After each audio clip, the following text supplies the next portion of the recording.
Hey YouTube! Hope everyone's having a fantastic weekend. Today, we are continuing with Stories from Soul, the gun-dog.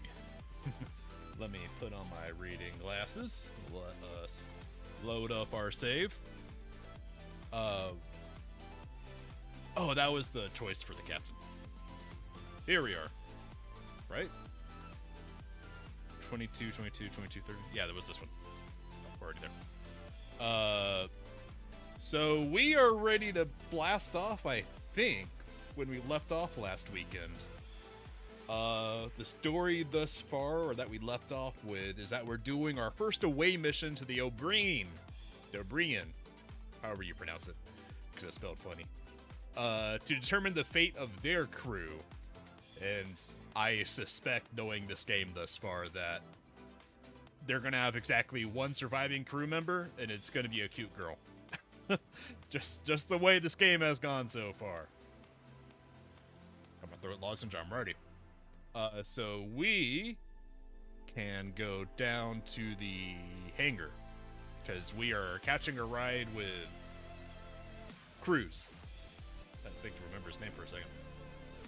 Oh god, and Vanessa is plotting a mutiny, but I think she's a one-man band. I think everyone else on board is too smart to go along with her stupid ideas. As Hansen and Vanessa continue their argument, oblivious to your presence, you maintain your grip on the guardrail.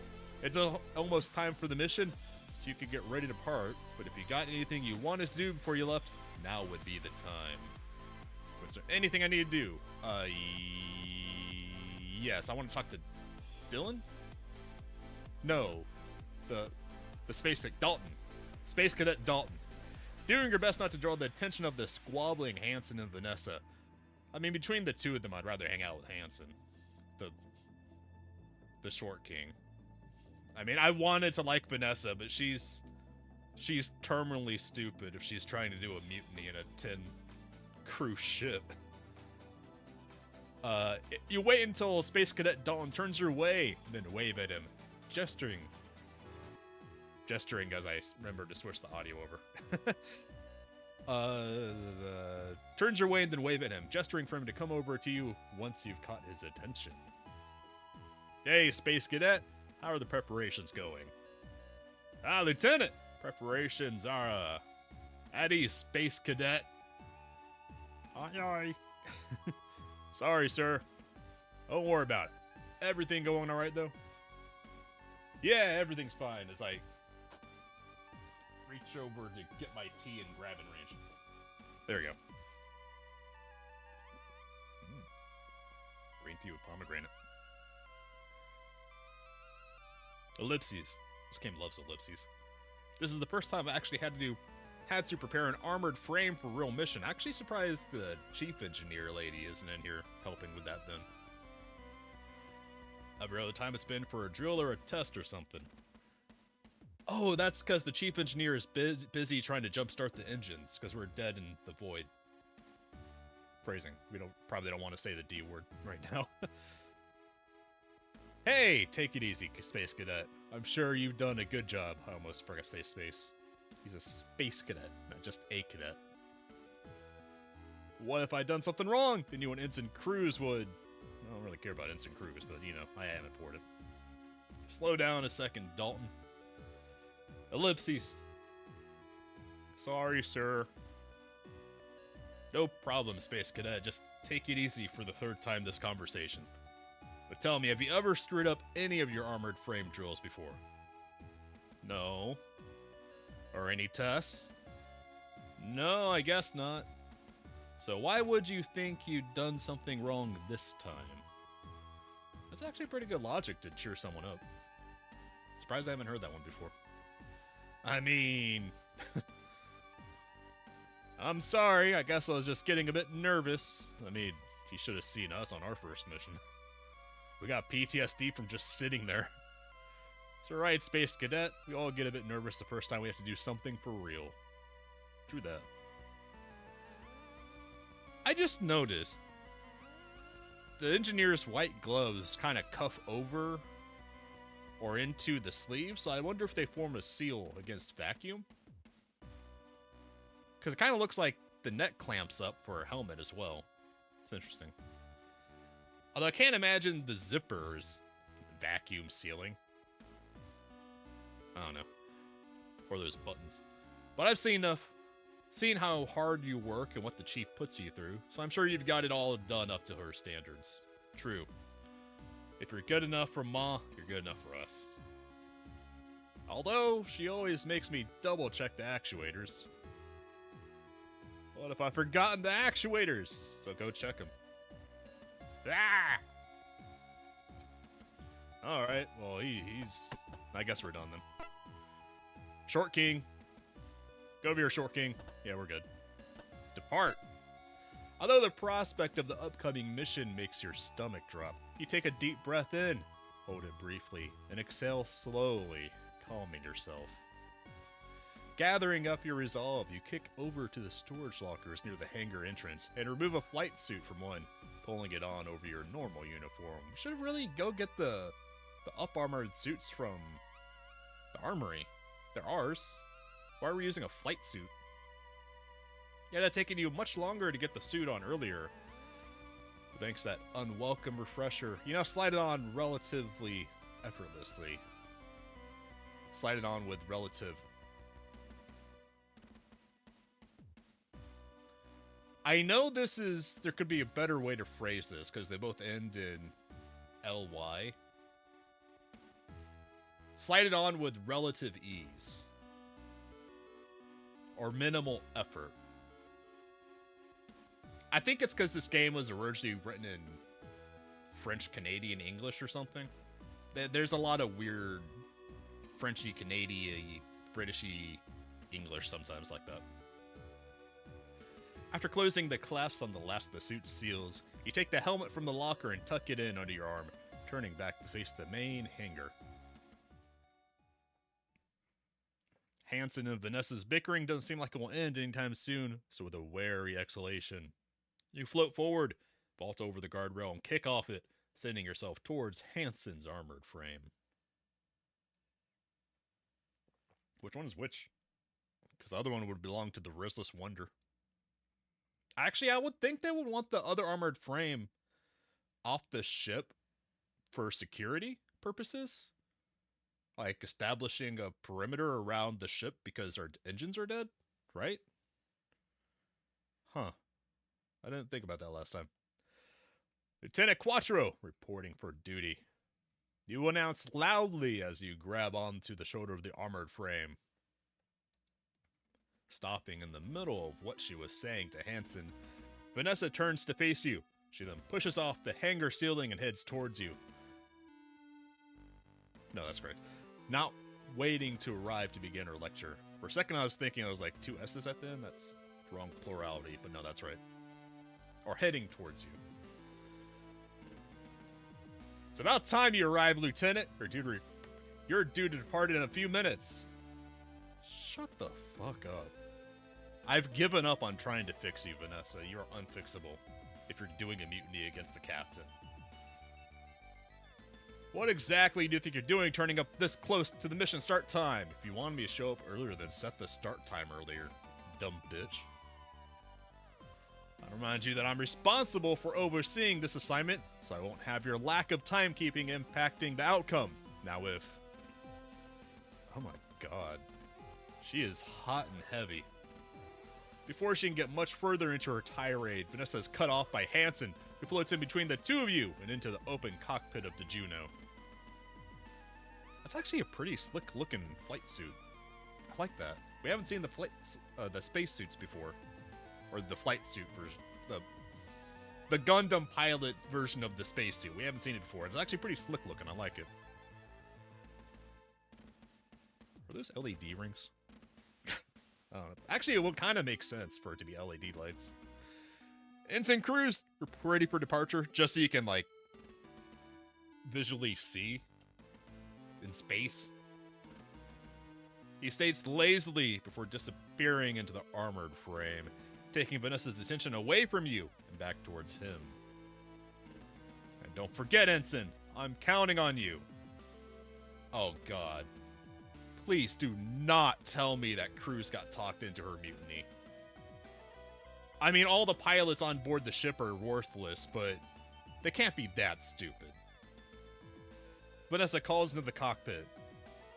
If Hansen answers, you don't hear it. Well then, Lieutenant, have you got everything you need for the mission? I got both elbows, I got both ass cheeks, I'm good to go. I don't see you carrying a PST or a guide from the chief on removing the O'Brien's black box, do you? Hey, Lieutenant, thank you for being here, Mom. I needed you. The chief's loud call comes from the hangar entrance, and you see her heading towards you with a large off-white object under her one arm and a manila folder in her hand. She's halfway. Where do these are? We're from Jupiter. We're from Jupiter colonies. Where do they get the paper and lumber industry for manila folders? Right? And there's been a lot of paper on the ship. Where do we get the paper supply from Jupiter? Even if it's like a moon has been terraformed? They planted force? That's a lot of effort. And then to make a lumber into a paper supply chain on a terraformed moon? I don't know, that just seems weird to me. Anyways. It takes you a second to recover, but once you do, you realize that the Chiefs just pitched a briefcase-sized portable computer at you, the PST.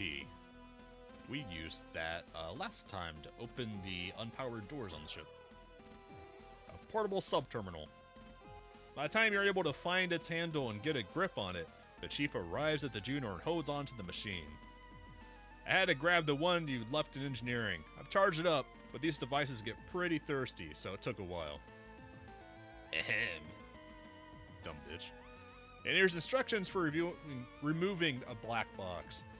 The obreeeens are swift like the gun dogs. There shouldn't be any difference in procedure, as long as you follow this to the letter. Ahem. Ignoring Vanessa, the Chief proffers a manila folder containing a few sheets of paper. Rearranging her hold on your helmet, the PST, and her grip on the armored frame. If we just grow 5 arms, you just about managed to take the folder from her. Point of order, that's not manila, that's gray. So maybe it's a plastic folder. Although it still has paper in it. You got the black box guide. I am nitpicking this game for its unrealistic science fiction supply chains.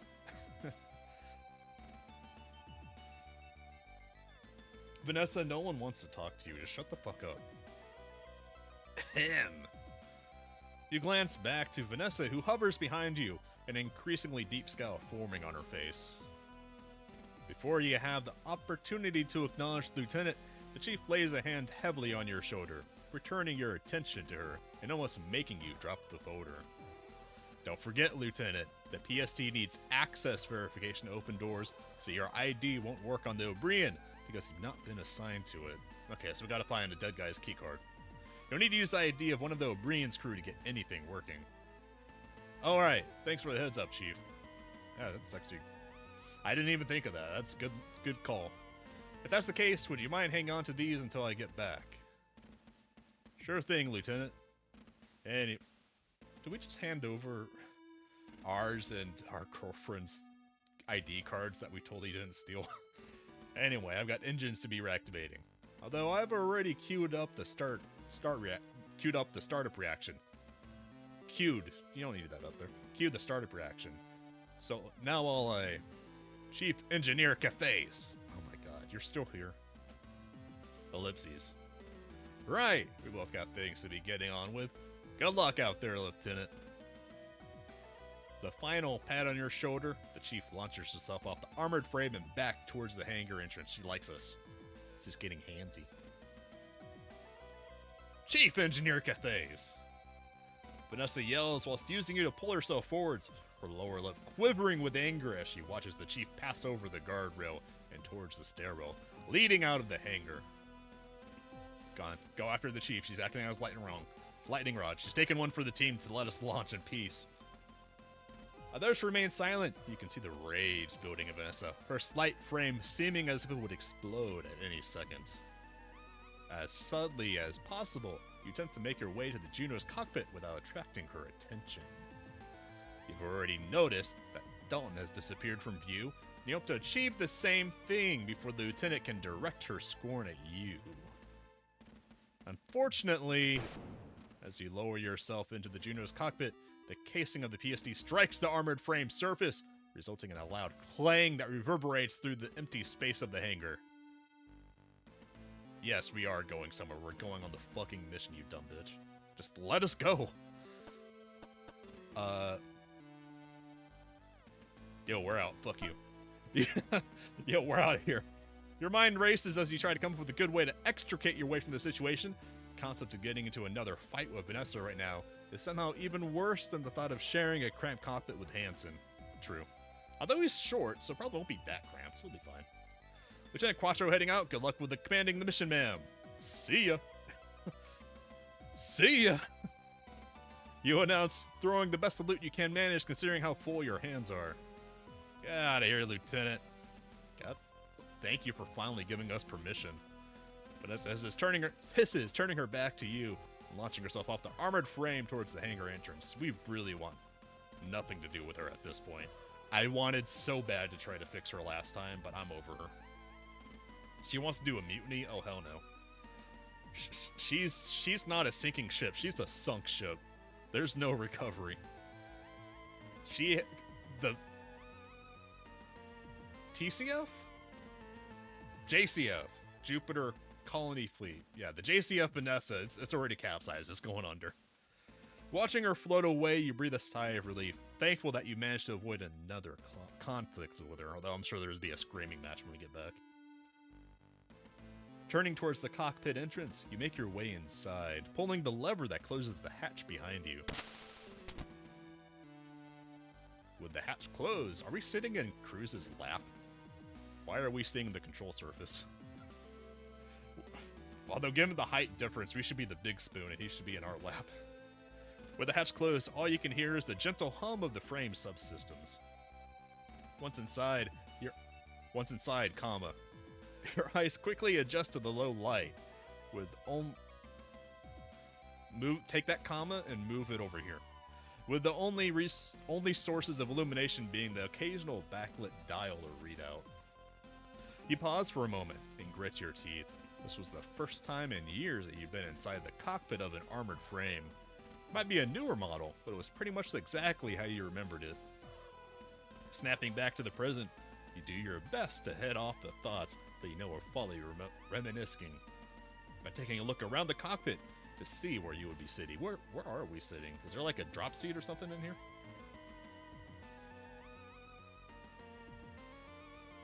Although the majority of the Juno's cockpit is taken up by the pilot's seat, which sits in the center, mounted on a series of shock absorbers, there is a space on either side which allows for the addition of temporary passenger seats to be mounted on the pilots. Sure enough, Dalton has attached this fixture onto the right-hand side of the seat currently occupied by Hansen. You stash the PST and the file the chief gave you at the rear of the cockpit. Once they're out of your hands, you pull on your helmet, fastening your suit's final seals, and then strapping yourself into the passenger seat. Whilst you do up the buckles, you look across at Hansen, who you realize hasn't said a single thing since you entered the cockpit. You've been too preoccupied with getting away from Vanessa to notice, but now that you're actually paying attention to the ensign, you see that his chest is rapidly rising and falling with every breath.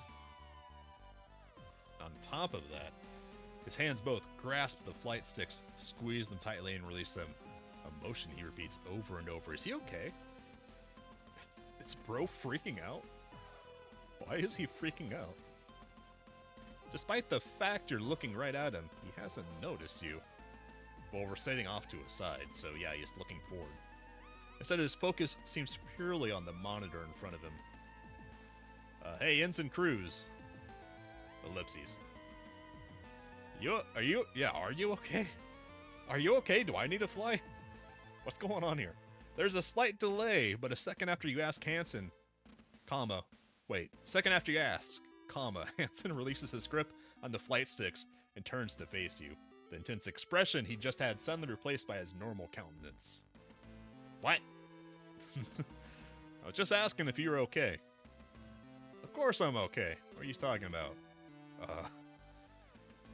We're not all cowards like you who can't even launch an AF. Hey, I'm not liable for the safety belt, whatever it was that kept us held to the ship. You take a deep breath in and exhale slowly as you look away. You weren't sure what you'd been expecting, but at least Hansen seemed like his normal self. Thankfully, any follow-up from him is cut off by Vanessa's face appearing on the comm screen and her voice from the frame speakers. We're boarding the ship, Granton. Hope you're having a good weekend. We are just leaving our ship now to go to the obreeeeen. It's her. We gotta look at her stupid 8-bit face. Gundog 1, this is Lieutenant Laud. It's 1630 Jovian Standard, and the mission has begun. Please confirm you're ready for launch. Copy that, Lieutenant Lord. This is Ensign Cruz and Gundog 1. All systems ready for launch and waiting on authorization. Understood. Authority granted. Stand by whilst they're transported for takeoff. Shouldn't it? I feel like Dalton should be handling this. If only so we don't have to talk to her anymore. I've given up completely on Vanessa. Although the Juno's monitors haven't turned on yet, you can tell that the reverberations you feel are coming from it being lowered from the hangar and out of the underside of the ship. Activating all systems. Now. She really shouldn't. It's very odd that the mothership would be responsible for activating the fighter's systems. That's a strange procedure. All at once, the monitors come to life, illuminating you and Hansen with their glow. Gundog 1, ready. Gundog 1, releasing restraints. Are you, though? Please release them for real. We don't want to be captive. This is a long shoot. That was a really long shoot. Gundog 1, launching. Wait, did he? I wasn't paying attention, did he? Oh, I thought he cut it off for a second. Yeah, okay. Once the armored frame is free of its restraints, Hansen slams the flight sticks forward in unison, sending the Juno hurtling away from the Gundog and causing it to shake with the acceleration. I thought for a second that he had just cut her off to, like, blast off, which would have been based, but he didn't, because he didn't say anything. As the cockpit shudders, you unconsciously grab onto the straps keeping you in the passenger seat and squeeze them tightly. With the frame continuing to accelerate, you do your best to keep a neutral expression, but despite this, Hansen looks across to you and notices your grim appearance. What's the matter, Lieutenant? Feeling flight sick already? Oh my god. No, we're fine. There's a mild case of PTSD that's gone untreated. You lie. You say lyingly. Sure. Just sit back and watch how a real pilot handles an AF. Although you thought Hansen had launched at maximum thrust, he somehow manages to find an extra burst of acceleration, causing the cockpit to shake further, doing nothing to help the nausea you feel. If you tear up, sir, your helmet stays on. I don't like it, but fair enough. Eventually, I realize I need to scoot myself over here to get away from the text. Eventually, Hansen eases up on the acceleration and the juddering stops. Although you're still slightly nauseous, you slowly begin to feel less like the little food you've had. Although you're still slightly nauseous, you slowly begin to feel less like the little food. The sentence is structured weird. Hold on. Like the little food you've had time for today will be reappearing inside your helmet. There has to be some better way to write that sentence. A lot of systems are automated on the Gundog, so it makes it responsive. Yeah. It's just weird to me that the pilot wouldn't be doing the startup procedure. It's done from the ship. As the Juno continues to cruise forward, you and Hansen both sit in the near silence of the cockpit. With no real indication of distance between you and the obreeeeen, or the speed you're traveling. Just look at the speedometer. Look at this. Look at the speedy thing. It's difficult for you to keep track of time and the journey drags on. There's no way for you to be exact, but it feels like at least half an hour has passed with neither of you saying anything. Oh, okay. I thought we were like off back here or something. That makes more sense. Wait. It said that there is room for a seat on either side, but there's no way you're fitting a third seat on that side. Eventually, the oppressive silence, coupled with your increasingly desperate desire for distraction, forces you to think about something you never thought you'd do. Willingly start a conversation with Hansen. I like how the pilot seat enforces shrimp posture. Look at that slump. That is some shrimpy piloting. Ooh. Do we really want to ask about the Restless Wonder? Nah. Tell him about the report. I don't know about that. No. Maybe if he gets cool later on, but that would probably push him towards Vanessa. So that's big no. I don't really care about the Restless Wonder, although she is a safe topic of conversation. Let's ask about the gun doll from his point of view. So, you start before trailing off quickly as Hansen doesn't acknowledge you at all. I like the pilot suits, and I also like the helmets. They're cool. I like the design there. How long have you been on the gun dog? Hansen gives you the briefest flicker of acknowledgement, but doesn't take his eyes off the main monitor. Because he's flying, he's busy driving. What? I was just asking how long you've been stationed on the gun dog. Why? Making conversation, dude. You're only seconds into this conversation, and it's already one you're beginning to regret. I mean, to be fair, we are acting green as fuck, that desperate for a conversation. What's that? Why is there a green triangle there?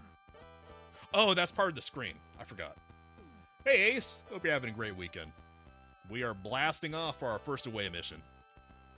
I just, thought I'd ask. Heard people talking about your piloting and... Yeah? Well, people can say whatever they like about my piloting. Doesn't make a difference because I've been stuck on this joke of a ship for a year. Not that it matters. Every other pilot in the JCF is doing nothing but drills right now, so who cares where I am?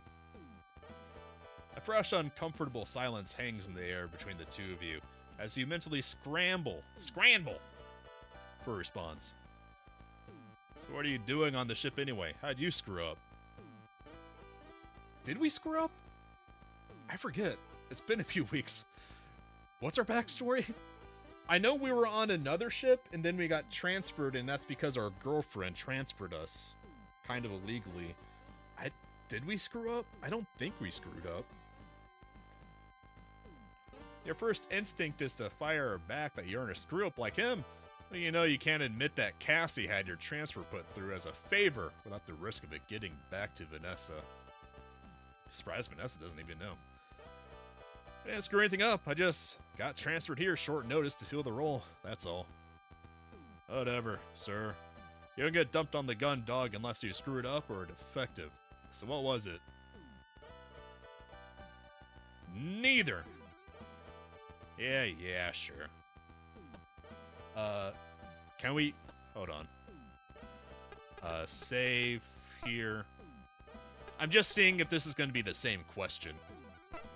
So, you start before trailing off quickly as Hansen doesn't acknowledge you at all. How long... Is it going to be exactly the same? Okay, yeah, that's exactly the same. Okay, I guess we'll ask about Haru, since that's safe. What about, Haru? How long have you known Haru? What are you asking? We're asking how long you've known Haru. How long have you known the Restless Wonder? Literally just that. Why, are you into them? No, not even a little. We are negatively into them. What? No, I was only... Oh man, I can't believe you're into Haru. They're gonna love this. Brother. I'm not into the Restless Wonder, brother. Does Quint... I might load that save. Ensign. Oh man, maybe she does. Maybe that's why you're asking. Damn, no wonder you're asking. I knew you two were both freaks. Oh my god.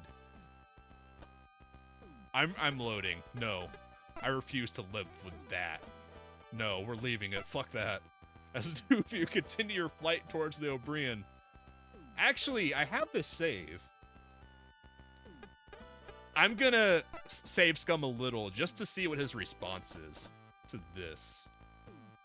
There's no way I want to take that option and keep it because I feel like that'll just push him towards Vanessa and the mutiny.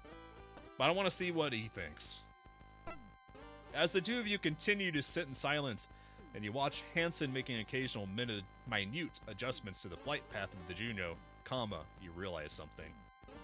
Your team saves Scum. I'm not going to save Scum a lot. It's just convenient since I have the save right there. When you'd read the report in the captain's quarters, you'd been shocked, hit with a gut punch of realization. What had happened to you at the battle above Luna, no R, could be traced back to one woman, Mary's Bartermeow, our captain. Except, it wasn't just you who had been there that day. You weren't the only one who was on board the ship that had been affected by her actions. Hansen had fought for his life as Kalike flight was wiped out around him, and he had to survive in the combat zone for over 12 hours. What had happened to Hansen? What he blamed you for? It hadn't been your fault. Now finally, you knew whose fault it was. That's not the right framing for this. Yes, Bartermew's fucked up. But that's not the kind of thing you would hold a grudge on her like that. That's just... It's not the kind of thing you hold an individual accountable for. Have I played the Forever Winter? Yeah, last year, sometime in October, I think, I tried it out in early access with Captain. It was cool for what it was back then, but neither of us have really felt like playing it much. It is very cool, and it's very unique. I haven't had much interest in loading it back up in a while.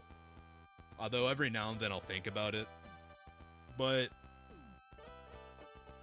I think I'm waiting for it to go further along in early access or to release before I'll touch it again. Because it's very cool, but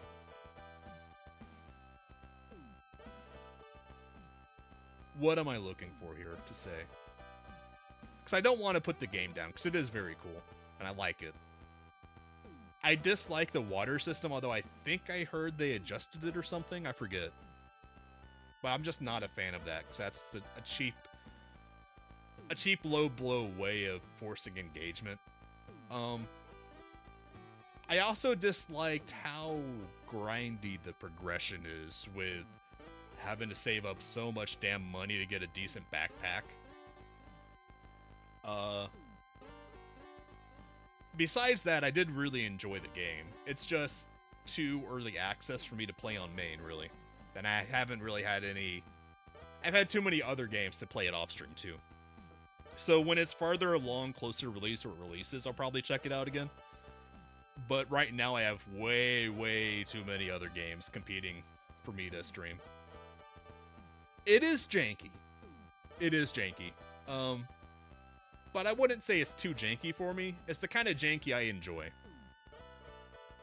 That said, I do hope they make it a little less janky. But it is a very good game. I mean, as far as early access games go, Forever Winter is pretty up there for like being playable and having a good time with it. It is like 10 times funner if you have friends on voice chat to play with. You can join pub stuff, and you'll have a good enough time with that. However, it's an entirely different experience when you're out with friends. Yeah. Yeah, that was another thing too. It needs more content. Um, because let me load up my Steam. Let me see how many hours I have in it. Forever Winter. I have 12 hours in it, just under 11.8. So I put 11.8 hours and had a really great time, but after 10 hours, after seeing all the different maps, it got repetitive because while you have those sub-objectives for the different missions around, the main gameplay loop doesn't have any real variation. And that's a little bit of a problem they're going to have to address at some point, some way, somehow, I don't know how. Which is kind of a core problem I have with a lot of looter shooters and why that genre or subgenre of shooters never stuck with me too hard. All the way back to The Division, which I think was kind of the first looter shooter of this type. Like, there's other looter shooters like Borderlands, but this isn't that kind of looter shooter. Extraction shooter, that's the right genre for name.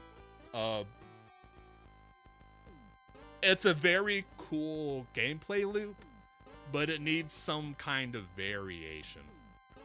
And the maps alone aren't quite enough.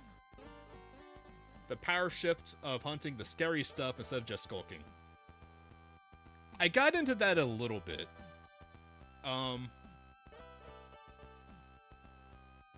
Part of the problem there is that it kind of has the, like in Phasmophobia, how I just stopped being scared of at all by anything in the game because I know mechanically how stuff works. Asking players to hunt the scary stuff shifts the dynamic of the game to where you're no longer fearing it, which the devs are flying a little close to the sun on that one. I don't know if they can stick the landing. It's not a bad idea in concept. I'm just worried about how the execution and long-term play is going to go with it. Because, I mean, eventually it's natural to just get acclimated and stop being scared of the stuff, but that's another part where it loops back to it being too early access for me to really, really commit to it. Because they have too much road left to travel on all the systems. They have the core. The core is very good. So, like, if someone asked me if Forever Hunter is worth trying out and they don't mind early access games, yeah, I'd say go and try it out. It's a good time. For myself, after getting almost 12 hours of gameplay, it's confirmed to me that I'll play it when it releases, but I probably won't touch it again even if it gets major updates in early access. Wouldn't hunting the things that are supposed to be stalking the battlefield be kind of antithetical to the point of that the characters are scavengers? Also, yeah, I agree with Grant there. That's kind of what I was saying, if I wasn't scatterbrained. Yeah. There are the major enemies that you just categorically can't fight, is my understanding, and I hope they don't change that. They need to keep that dynamic where there are enemies where you just cannot fight them. Like, there's the, what are they called? We called them the angry dogs, the hunter killers, seeker killers, whatever they're called. The angry dogs that charge you across the map. I think there's a mission for killing them, and that's where they're flying close to the sun for me. I feel like the hunter killers are an edge case where I don't know if they should be the apex of what you're capable of or what, but they need to be a bigger deal to kill than just a side mission. Yeah, but in-game one must have to have kill the thing for its parts rather than running on. Yeah, that's another thing. Yeah, it's like I said, it's too early in access to have all these solutions. They have to figure it out on their own, and I hope they do. Because it's a very cool game I want to succeed. Because I would love to play it more. but I don't really want to play it while it's in early access because I don't want to get committed to the game and then it get kind of changed during development and no longer be the game I want it to be. I've learned that lesson too many times. But yeah. What were we doing here? What happened to Hansen? Oh yeah. It's kind of the wrong framing for this. The realization hung over you as you grappled with the situation. It's not like you were any closer to dealing with this information. Was there even any way that knowing could bring you closure?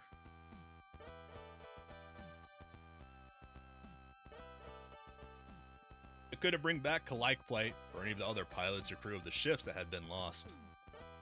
But still, if someone else had known, would you have wanted them to tell you? Would telling Hansen do you any good? Would it do any for him?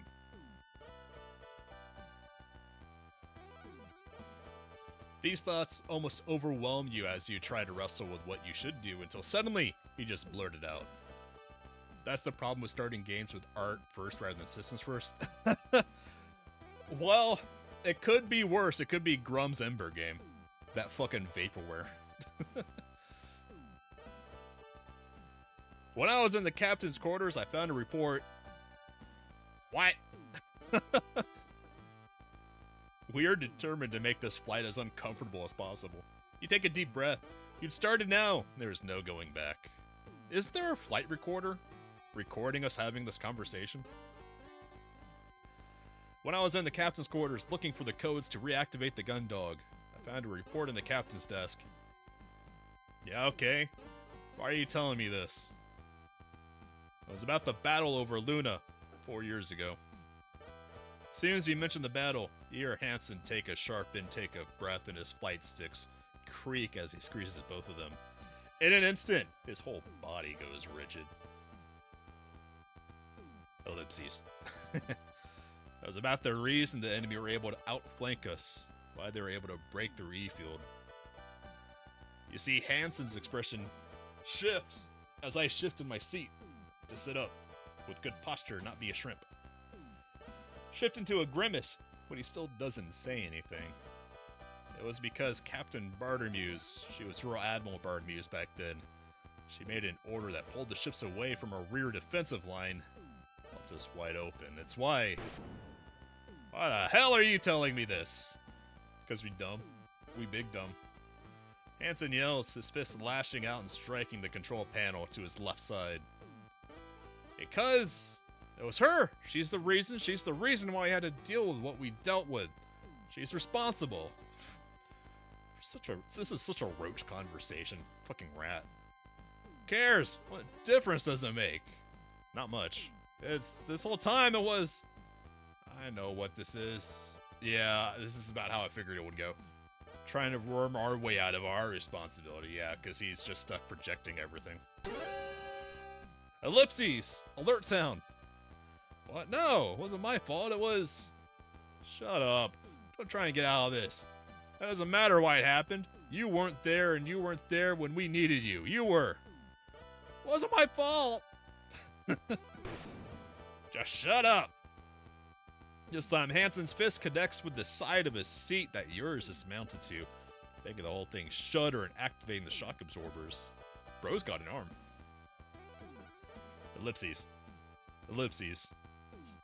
With that, the two of you fall back into an uneasy silence. This time, though, you have no desire. Okay, yeah, we're safes coming out of that. That was not the move. As I figured. As the two of you continue your flight towards the obreeeeen, the quietness of Juno's cockpit adds to the sense of tension you feel between yourself and Hansen. Despite not engaging with or even acknowledging you, you can't help but feel a sense of pressure. Hansen's simple presence continues to put you on edge. What are we? Is this middle school? I mean, well, yeah, kind of. Because there's like 2 functional adults in the entire ship, and it's not us. You mull over a few potential topics for conversation, but can't come up with anything that won't sound... Did we ask about him on the gun dog in this save?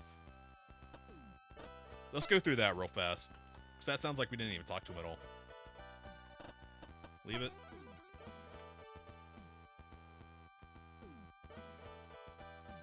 Okay, yeah. That save missed that one that we wanted to do. Eventually, resign yourself to the fact that the rest of the journey will just have to continue on this way for as long as it takes. You shift in your seat and adjust one of the belts slightly. With a sigh, you make yourself as comfortable as you can, settling into the silence. With no other sounds, beyond the most imperceptible background noise of the cockpit and the junior's monitors, showing nothing but stars, your mind drifts, bouncing from thought to thought. And one mommy is an alcoholic. Well, she's not the functional adult. She's an adult, but she's not functional. The warmth of the cockpit and the gentle vibrations caused by the shuddering of the Juno's engines cause your thoughts to idle and slow. Eventually, without realizing it, you begin to drift off to sleep. You're almost completely gone when both you and Hansen sit upright and fix your attention on the main monitor. Although there's nothing to see beyond the stars in the visual indicator, you know that this means the obreeeeen is close by.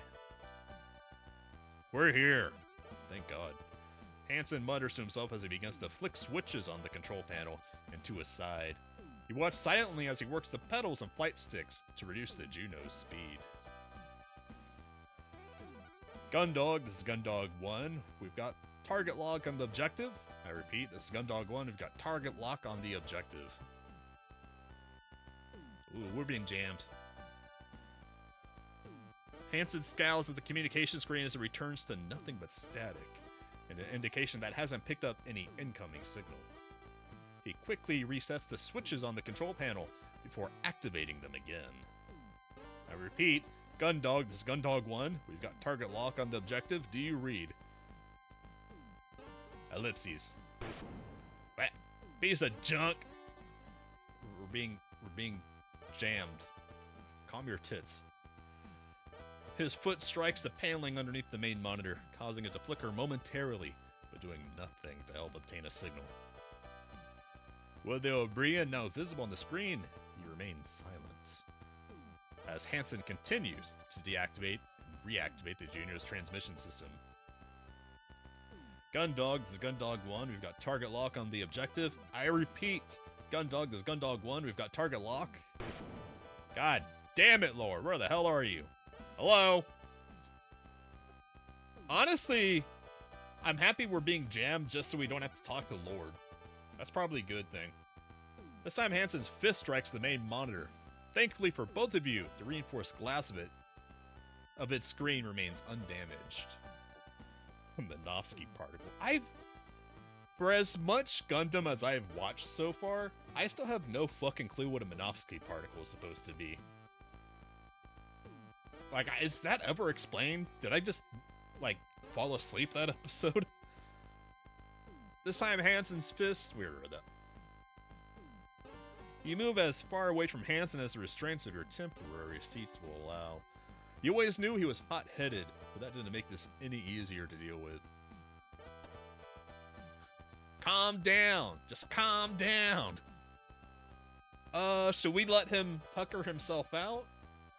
Or should we try and calm him down? Do we like him enough to try and calm him down? Do we fucking care? Should we try? He's probably just gonna lash out at us and take his anger out on us. Because he's an actual man-child. We're not his supervisor. Gundam Origins, explains Minovsky's. Okay. We're gonna leave him to it because he's just gonna lash out at us. Because we're also not his supervisor. You cross your arms and look away as Hansen continues to attempt re-establishing contact with the Gundog. Each time he does, his efforts are met with the same familiar static. Gundam Origins is high on my list of the UC series to watch because I love Char with all his faults.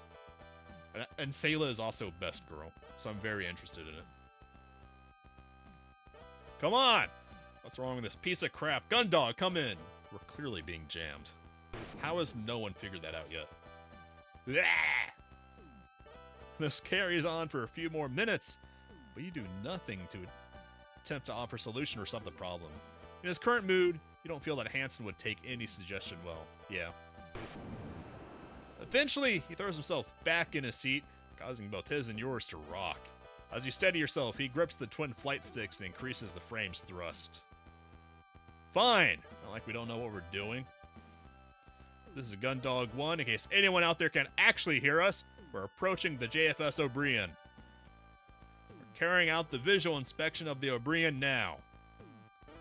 With the obreeeeen now close enough for you to actually make out its finer details, Hansen decelerates?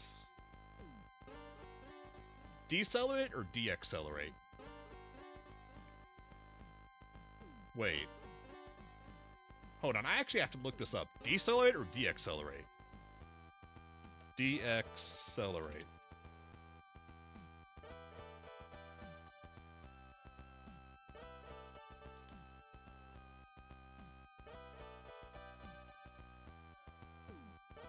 I think they're both words.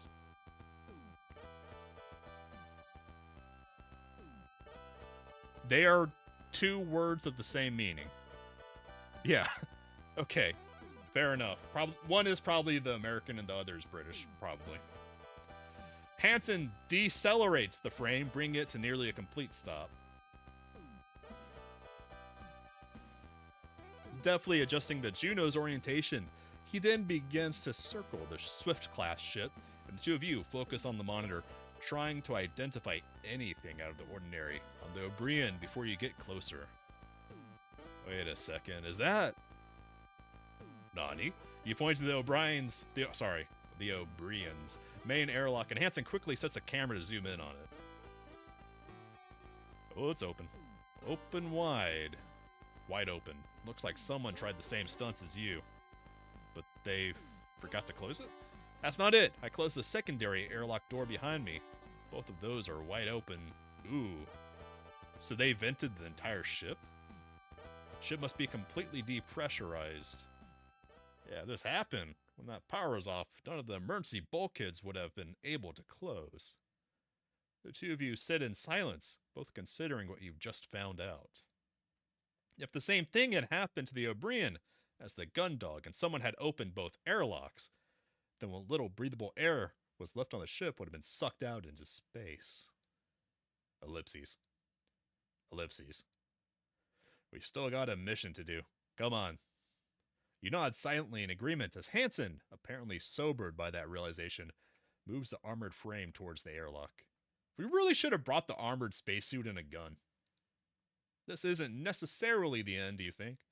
If some of the crew were lucky, they might have been able to get their spacesuits on before they ran out of air. They'd be running low on oxygen by now, but... This is Gundog 1 docking with the obreeeeen. Now only meters away from the other ship, Hansen brings the Juno to a complete stop with a surprising amount of delicacy as it has it reach out with one arm, grabbing hold of a protrusion from the ship and anchoring itself. If the obreeeeen isn't powered, well, I guess it has so much mass it probably wouldn't start spinning from the Juno grabbing hold. Fair enough. All right, let's go. In a well-practiced motion, Hansen releases himself from his seat's harness, moves forward, and grabs the lever to open the cockpit's hatch. While I take a sip of water. As soon as it's open, you feel the rush of the cockpit's air escaping. Meanwhile, Hansen... Wait.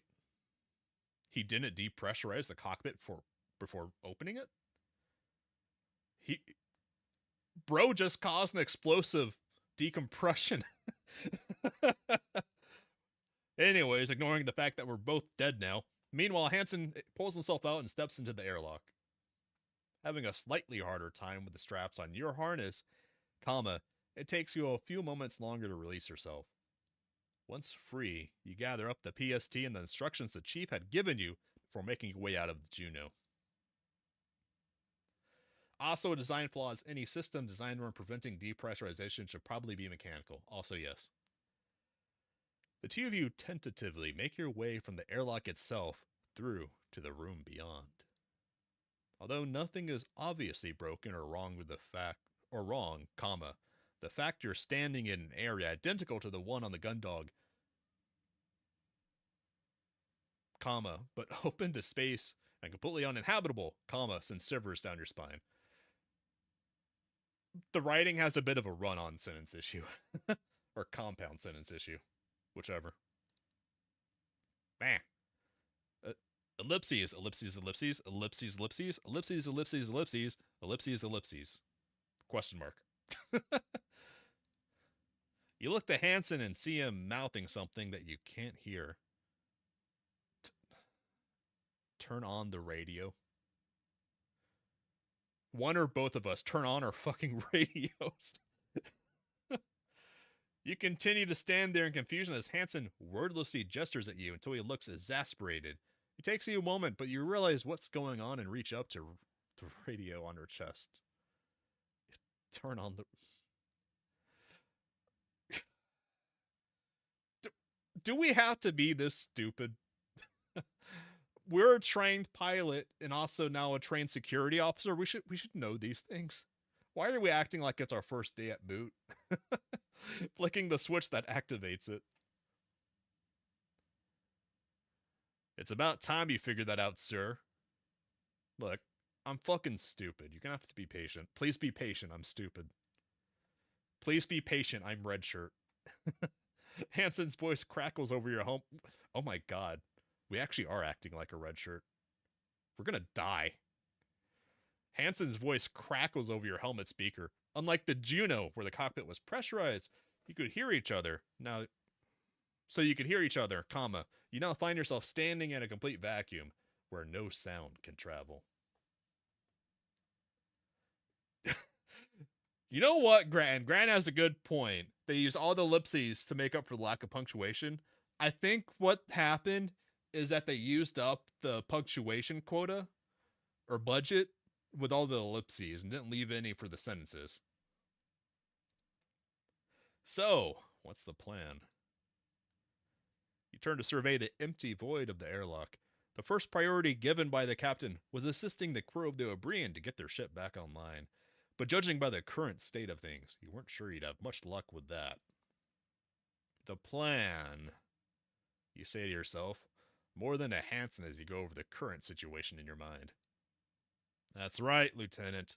The plan. Right now you've got rank, so without Lord screeching down her comms line, this is you. Unless you're after a trip down memory lane and want to sit in the Juno's cockpit whilst to do everything. Okay, look. He's out of line, but that was funny. I'll give Cruz that. Does Cruz not have a name tag? Cruz needs the name tag. A mix of shame and anger swells inside you as you bite your tongue to that. Look, it was funny enough he gets a pass for being an asshole. This time. To not snap at Hansen with the first thing that comes to mind. Stow it, Ensign. Despite the way he said it, he wasn't wrong. With nothing coming from the Gundog, you were now the highest ranking officer involved with the mission. Alright, the first priority was to assist the crew. Doesn't look like anyone's going to be in this part of the ship. But we still need to try. Since I've used the PSD before, it's going to be easier for me to carry out that search. Whilst I'm doing that, you can start removing the ship's black box. You hold up the manila folder that the chief had given you on the Gundog, and Hansen takes it from you, clumsily flicking through it with his gloved hands. It's on the bridge, huh? How are we going to get up there? Same way I did on the Gundog. Come on. Yay, we get to go into cramped quarters with Hansen. Actually, it'd be easier for him to crawl around in the crawl space because he's so short. You turn around and head into the ship, eventually arriving in the central hub. I mean, we'd arrive in the central hub immediately because the airlock is right next to it. Okay, Lieutenant, now what? You just pry open this door. As you walk past Hansen to where the maintenance hatch is located, next to the elevators, you take the opportunity to quickly switch your radio off. Tell Hansen exactly what he can do next, then switch it back on. What's next, Ensign, is this. You run your fingers down the seam between the panel and the wall and quickly find the catch. Unlike the one on the bridge, you're able to fit your suit's fingers into this one, and you quickly release it. As the hatch comes away in your hands, you wait to feel the sensation of the air rushing out of the crawlway. Unfortunately, you feel nothing, confirming one of the fears you had about the ship and your crew. Yeah, it's depressurized.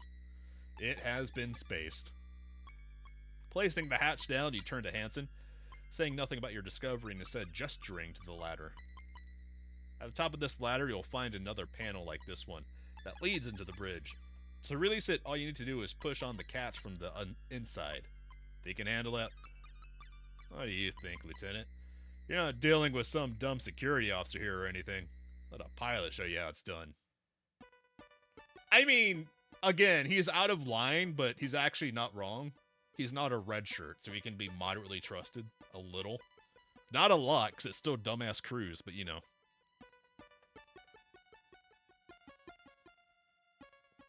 Even if Gundam pilots are the red shirts of ships, in like ship battles, they're still not red shirts of the ship crew. So that means in survivability rankings, he's one level above us. So we're still more likely to die than he is, because we have the bigger red shirt flag. With a swagger that's only exaggerated by the bulk of his suit, Hansen strides past you, steps into the access tunnel, and heads up the ladder.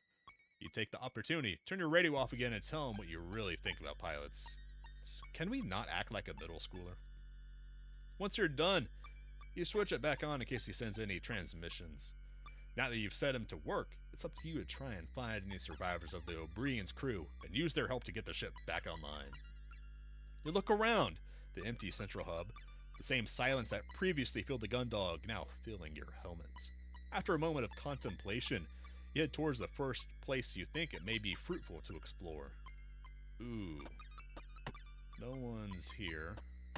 Can we go up? Can we just go up with him to the bridge? As you make your way up the ladder towards the bridge, you find your progress slow. Actually, this is actually the right thing to do, because last time we saw the ship captain of the Obreeeen, he was on the bridge, and we kind of need his security card, right? You find your progress slowed by the bulk of your spacesuit as it catches against various protrusions that stand out from the walls of the shaft. Despite having to stop multiple times to free yourself from these obstacles, you eventually see the faint outline of the entrance to the bridge above you. Clearing the remaining distance without incident, you step out from the hatch and onto the bridge. Yeah, see, there's the captain. Oh, they're dead. Wait, this place got trashed. He'd been carrying a feeling of apprehension up the maintenance crawlway as he hadn't been able to get the lack of any signs of depressurization out of your head. Complicated sense. You knew what was probably waiting for you, unless the crew had been extremely lucky. Unfortunately, it looked like they had not. At the station on the left, you see the slumped figure of a young man. From his uniform and general appearance, you recognize him as Lieutenant Bashir, the officer that Cassie had been speaking to moments before the power went out on the Gundog. Unlike when he'd appeared at one of the Gundog's view screens, the man you saw had clearly suffered what looked like either a small explosion or massive electrical shock. Interesting. The front of his uniform was at its best singed and at worst completely charred, as were the skin of his hands and face. You grimace at the thought of what could have happened as you turn your attention to the captain's chair. There, slouching to the right, was the ship's captain, a rictus smile on his face, having seemingly suffered a similar fate. So they got EMP'd or something. It seemed pretty obvious what had happened to these two, but the question remained, how? You paused for a moment. You'd almost put your hand down on the headrest of the captain's chair, but you quickly moved away. If something had electrocuted these two, then... Pretty grim, right? Hey, dumbass. Ellipses! You almost fall backwards in surprise as Hansen's voice sounds suddenly from your helmet speakers, and he appears on the far side of the bridge, having emerged from underneath the control station on the right. Oh, so that's why that's all messed up. Easy, Lieutenant, it's just me. What, never seen what a fried human looks like? No. Should we have? You take a deep breath in and inhale. Exhale, sorry. Counting the breath that Hansen just scared out of you. Damn it, Cruz, what the hell were you doing hiding under... He's getting the black box. The fuck what do we think he was doing? I just figured out what the head emblem is. That must be Jupiter and 4 moons that are colonized? That's my best guess. Following orders, sir. Remember the plan? I almost said Hazen. Hansen lazily waves the folder you passed on to him at you. Wait, these guys look like they've been electrocuted. Based on where they are. Did you check? Loosen up, Lieutenant. Power's not on. What's there to check for? Capacitors. You can't help but be amazed at Hansen's cavalier attitude towards the risk of a painful death by electrocution. Alright. How's the treating the black box going? Not bad. Managed to get most of the casing undone. There's a lot going on in there, and this suit doesn't make it easy. What about you? Find anyone? No, we came up here to get the captain's card first. You turn and look at the captain and Lieutenant Bashir for looking back at Hansen. Just these two so far. I'm not confirmed to anyone else. Guess that keeps things simple. No survivors. We get this box and we get out of here. Ellipses. What? Want to hang around here for a bit longer? I mean, yeah, not that I want to loot the ship, but I kind of want to loot the ship. This was a whole crew, Hansen. Some might still be alive. Guess you better get looking and find them, huh, Lieutenant? Ellipses. Ease up, Lieutenant. I can say this from experience. If everyone's dead, there's no use wishing they weren't. It's not gonna bring them back. See, it's not wrong. He also shouldn't even need to say that. I mean, to be fair, we're kind of being... I don't know what our character's problem is in this game. But if we're gonna find them, you should get moving. Probably not much air left anywhere on the ship, even if they're lucky. With another shrug, Hansen walks away from you, heading back to the control station he was hidden under when you entered. Let me know when we're leaving, though. Alright, Lieutenant? Okay. Give me your card. Although you'd made it this far, you knew that in order to have any chance of exploring the obreeeeen further, let alone accessing its central computer, you need a key card that belonged to one of its crew. There'd be no better card to accomplish this than the captain's. As you walk around to the front of the captain's chair, you shudder. The shock that must have killed him had left his hands clasping the arms rest like talons. His face is gaunt and his eyes wide open, together with how the corners of his mouth had drawn back as far as they would go, into a horrendous grin. Excuse me. The whole expression was unnerving, as if he'd been killed by some fatal but hilarious joke. You know what you need to do, and although it's a practical necessity, something about it feels wrong. Can't relate. Feels right to me. Let's loot him. Before you proceed, you glance down at his name tag. Sorry about this, Captain Jerry. Captain Jerry. Pat the captain down but find no indication he's carrying his keycard in his pockets. How would he not have his keycard? He's a captain on duty. How would he not have his keycard? He's almost being nice. He's getting there. As you stand back for a moment, trying to think if there's anywhere he may have left it, your eyes are drawn to the hand tightly clenching the armrest, which also doubles as a control panel. Do you have his card in it? You remember having seen the Captain Bartimuse insert her keycard into the equivalent panel on the gun dog on occasion to unlock certain functions. Oh, but if it was in there, the card's probably fried. A grim wave of realization hits you as you think of that. If the card wasn't on the captain, the control panel is the most likely place it would be. The only issue with that was Captain Jerry's death grip was covering the slot for the keycard. So move his hand. With a knot in your stomach, you lay your hand on the captain's. A shiver runs down your spine. You're just starting to squeeze your fingers underneath his palm and start pulling, when as you look down, you notice the gleam of starlight reflecting off a piece of plastic by the captain's foot. Huh? With a huge sigh of relief, you kneel down and take the card from the floor. Luckily for you, the captain must have dropped it just before he was shocked. Okay. Ooh, it's all crumpled up. Will it still work? As you pass the card from one hand to another, inspecting the front and the back, you see that it appears to have all but melted. Ah, shit. I was worried about that. The plastic coating is mostly stripped away, and what remains has bubbled up, with the remnants of the magnetic strip flaking off. Damn it! You can tell from its condition that it's not getting you anywhere. You sigh as you lay the remains of the card by the captain's hand.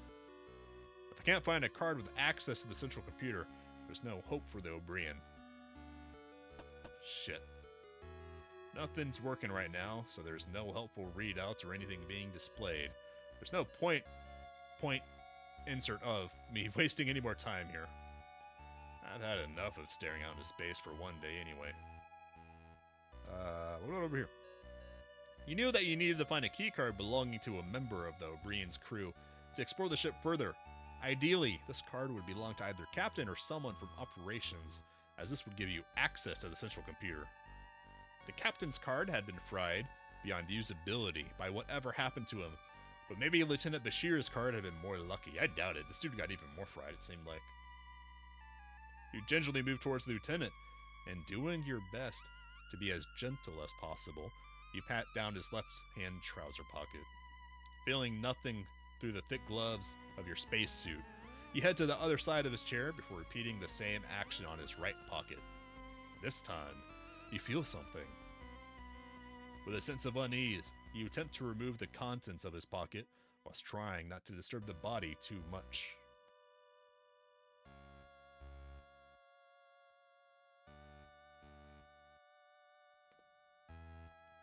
Eventually, but with some difficulty caused by the clumsiness of your spacesuit and your desire not to disturb Bashir's body any more than you need to, you pull out what feels like could be his keycard. It's fried, isn't it? You turn the card over a few times. It's definitely the lieutenant's keycard, but it looks like it's been half melted. Not only is it warped out of shape, but the plastic coating is blistered, with the magnetic strip on the back almost entirely peeled off. You can tell from its condition that's totally useless. You wouldn't even be able to fit it into any card reader or terminal, even if the surface hadn't been ruined. Great. Looks like this won't get me anywhere. Just like the captain's. Hopefully I can find the second in command, otherwise there'll be nothing we can do for the obreeeeen. Anything over here? Hansen seems to be hard at work under the station. I should probably leave him alone. I don't think he'd appreciate my help even if he needed it. Too bad. You look towards Hansen, who remains mostly out of sight, hidden by the bulk of the workstation.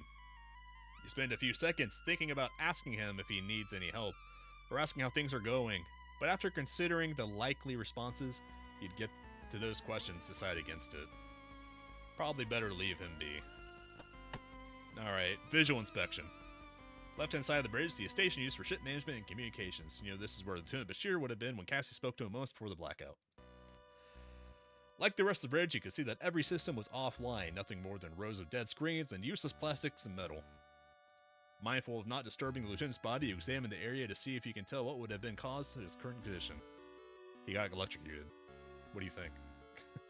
With no signs of damage, you rule out an explosion or catastrophic malfunction, leaving you to assume that he must have somehow received a massive electrical shock.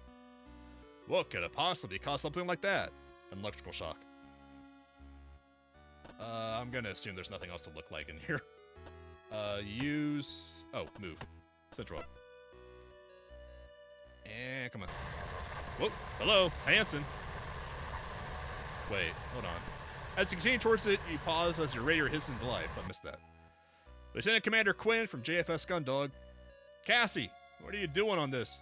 We're picking up your signal and have arrived at the rendezvous area. Please transmit your precise coordinates. Over. Cassie, what are you? We read you. That's a sweet voice you've got there, Gundog.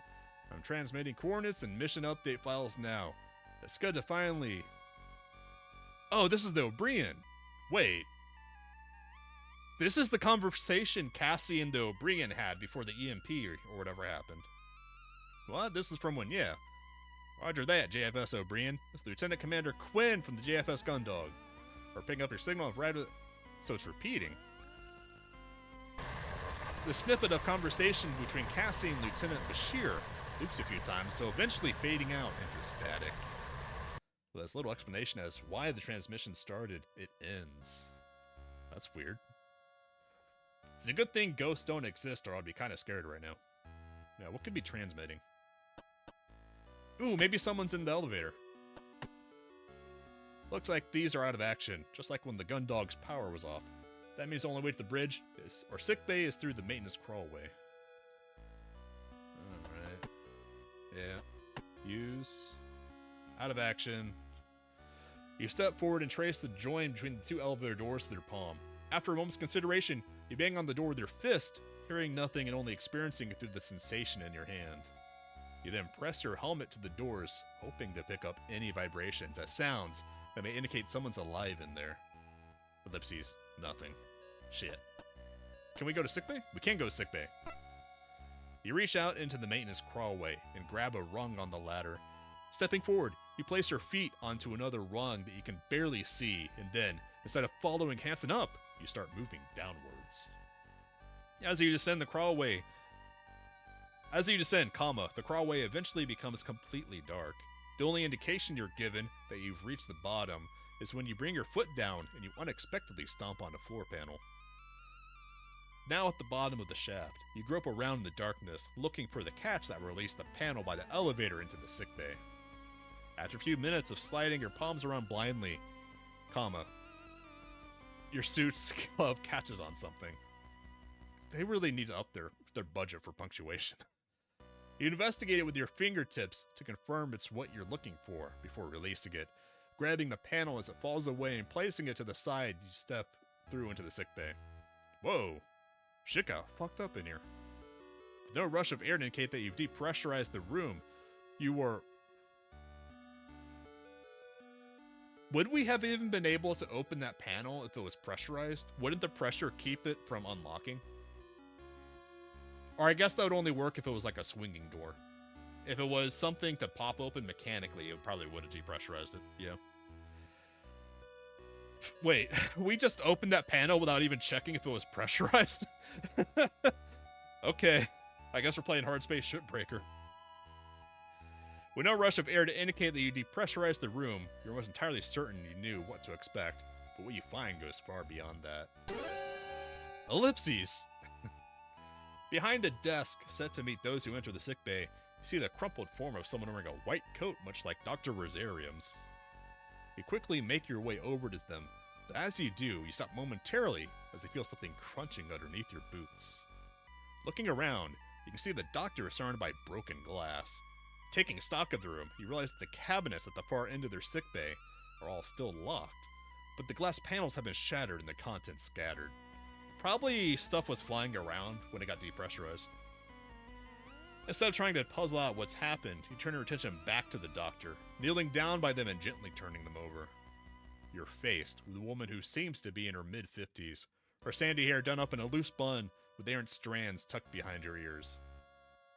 You notice that of the two lenses sent to her round, wire-framed spectacles, one is cracked, and the frames still sit askew on her face.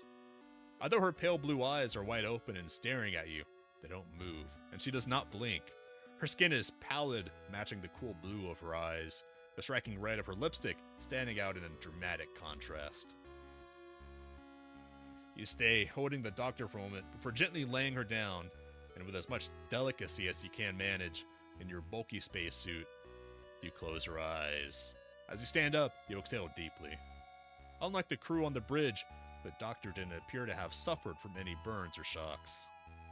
If you had to guess, it seemed that something had struck her, although you had no idea whether it was that or the lack of atmosphere that had... I feel like if something killed her by striking her, there'd be blood. It'd be pretty evident, right? I feel like it'd be pretty easy to tell if it was atmosphere or not. That's 3 confirmed lost then. You mutter to yourself, stepping away from the doctor, more glass crunching underneath their soles. It was increasingly likely this is how things would be on the rest of the ship, especially considering the central area had been depressurized with no safety measures engaged. You'd been holding out hope that at least some of the crew had made it, but based on what you'd seen on the bridge and here, though, that didn't seem likely. As you survey the room, you turn your attention back to the glass underfoot and the shattered frontage of the cabinets.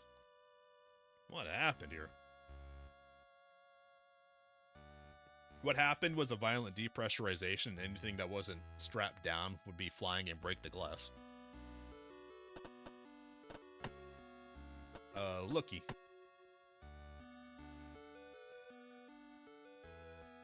No, that's not the busty captain. We're on the obreeeeen. The busty captain is on the gun dog. There's no one here right now. No point in opening that door. That's worth looking. As you head towards the back of the room to examine the cabinets, you feel the crunch of glass fragments under your feet. Although the floor is scattered with various boxes and bottles of different medicines, there's something in particular that catches your eyes. You squat down and pick up an open packet that you recognize. Nutri-Shake mix. Why did we... Okay, we have a Nutri-Shake mix? As you turn the pouch over in your hands and look inside, you find it's completely empty of the powder that it should contain. Placing it back on the floor, you look around and realize that, whilst all the boxes of medication are all still sealed, the packets you can see torn open are all Nutri-Shake packets. That's weird. Would someone really do all this for Nutri-Shakes? That is weird. That's really weird. Nothing on the desk. Anything else here? Ship's doctor. All vacant. Could whoever done this been in for treatment? I doubt it, man. You walk below Camusburg gas, touch the handle, locked and doesn't budge. Looking down at your feet amongst various packets of medication that appear to have been hastily pulled out. Pulled out? Oh yeah, if it was depressurized, they'd be all over the room, not just right in front of it. Strange. So this must have happened after it depressurized. Various packets of medication that appear to have been hastily pulled out of the cabinet. You can see a selection of Nutri-Shake packets all torn open. Picking one up, you check its contents to find it completely empty. I doubt it. That's so weird. Can we use anything here? The bridge cue cards have been health melted. The doctor's was in the same condition. You need to hope you could find someone else's card you could use. Sorry about this, Doc. Squatting beside her, you pat the doctor down. Unlike Dr. Rosarium, who wears his on a lanyard around his neck, you don't see the doctor's key card anywhere. Although the thickness of your spacesuit's gloves make the task difficult, you do your best to be respectful. Eventually, you reach the doctor's waist and feel protrusion from her side. It hungy. Opening... Maybe the ship was boarded by whoever was jamming and doing this, and they took the Nutri-Shake as rations? That would kind of make sense. Internal pocket, and after a moment spent trying to fit your glove hand inside, you manage to grab hold of something and pull it out. Yay! We got her key card, although that probably only lets us access her stateroom. Unlike the bridge crews, this car is in perfect, pristine condition. You stand up and read the name on the back of the card. Dr. Esri DeBoer. DeBoer? DeBoer? I don't know. You unclasp the pouch on the side of your suit, deposit the card in, and close it again. The doctor won't have the clearance to let me access central computer. May just let me find someone who does. I guess it'll also let us access other general areas of the ship. Thanks for the help, Doc.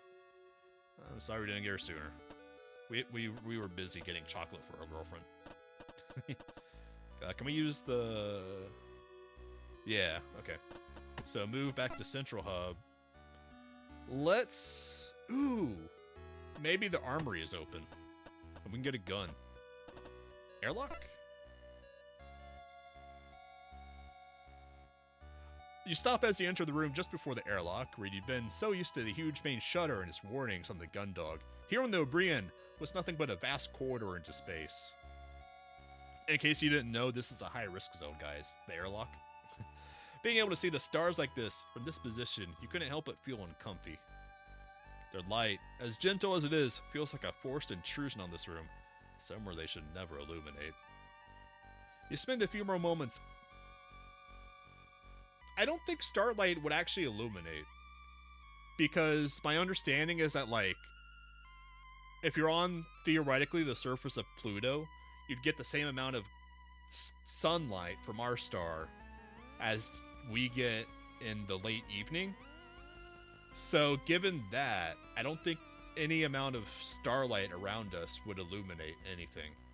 It'd just be pitch blackness unless our sun was illuminating it. Medical would have access to all other parts of the ship, but not the secured parts that we need to get to, like the ship. Do we need to get to the central computer? We kind of just need the black box, do we? I don't know. It's weird.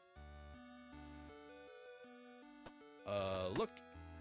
Both still here. Doesn't like anyone here has done a spacewalk of their own unless they use a suit from somewhere else. That's what I wanted to come here to check. The panel is still covering the emergency access lever. Can we use it? Doesn't make sense to close it. Yeah, you never know. Grabbing the handle on this container, you twist it until like disengaged and then open the door. Reaching in, you grab the radio on the suit's breast panel and detach it before turning it off and bringing it up to your face. No signal. You check your radio is still set to the same broadcast frequency as the Obreeeen's, and after replacing the other suit's radio set, yours to transmit. This is Lieutenant Powerline Squatcher with the JFS Gundog. We're here of the JFS Gundog. We're here to provide assistance to any crew on the JFS Obreeeen. That's some loud static. I repeat, this is Lieutenant Powerline Squatro of the JFS Gundog, here to provide assistance. Ellipses. Alright, that was worth a shot. So we have docks. Yeah, okay. Back to Central. Let's check out the aft side to check out the armory. Wait, hold on. No one. Looksies. The blast door is just like the one the Gundog. Probably takes just as much battery to open too, which was a lot. It's not worth trying to open until I've got the access codes. The odds of someone being in there are slim, but it's worth checking. Okay. Move to the armory, if we can. Pressing yourself with your left hand against the wall by the entrance to the armory, you bring your right hand down in a fist against the door. You continue to pound your fist against the unyielding entryway, hoping that there's anyone in there to have enough air that will be able to hear you and respond. After a few seconds of pounding, you press your helmet against the door, hoping that you can pick up the vibrations of someone returning your signal. Ellipses. You're met with nothing but silence. You stand back and hammer on the door harder this time. After your fist begins to ache, we should probably have a hammer or something for this. Press your helmet against, and we hear nothing. With no sign of life, you dejectedly step back, giving the door one final slam with your fist and cursing the silence. I'm kind of disappointed that we can't steal guns from the Obreeeen. Because then we would have extra guns that aren't registered to anyone, and they'd just be ours. They were a gift from the Obreeeen's crew. Anyways. No point trying to go to armory yet. Or engineering yet. Move to Foreside. As you move from the central hub towards the darkness of the Foreside thoroughfare, a movement catches your eye. You stop to peer into the darkness ahead and catch sight of a silhouette in the distance. What? What the fuck? Who's there? I'm from the Gundog. You called out using your radio to broadcast yourself. We're here to help. Come back. As the figure vanishes into the gloom, you dash after it, eventually arriving at the end of the long corridor that makes up the Foreside thoroughfare. Huh. Having it past the two crew quarters and seeing no one down either, you move towards the end of the corridor. A dead end when considering the doors to fire control. The mess hall and the hangar are all sealed. Ellipses. I look like a Borg.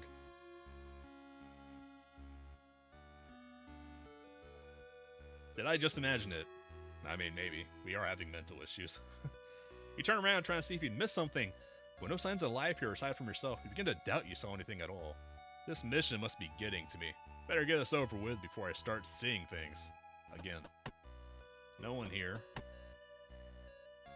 Three things to look at.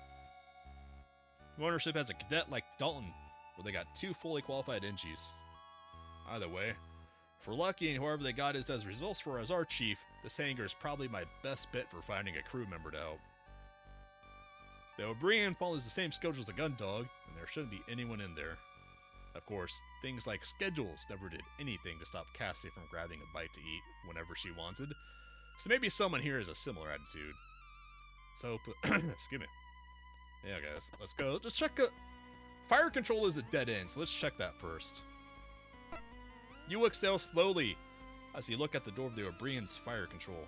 On the gun dog, Dylan had his music to keep him occupied. Whoever was assigned to this station on the Obreeeen probably wasn't so lucky.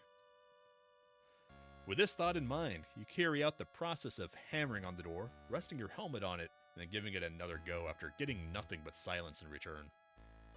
After a few attempts where you hear nothing coming from the other room beyond, you step back, mentally crossing this room off your list of potential safe havens on board. Alright, worth a shot. Mess hall. Given the time when the gun dog and presumably the Obreeeen had blacked out, you knew there shouldn't have been anyone in the mess hall.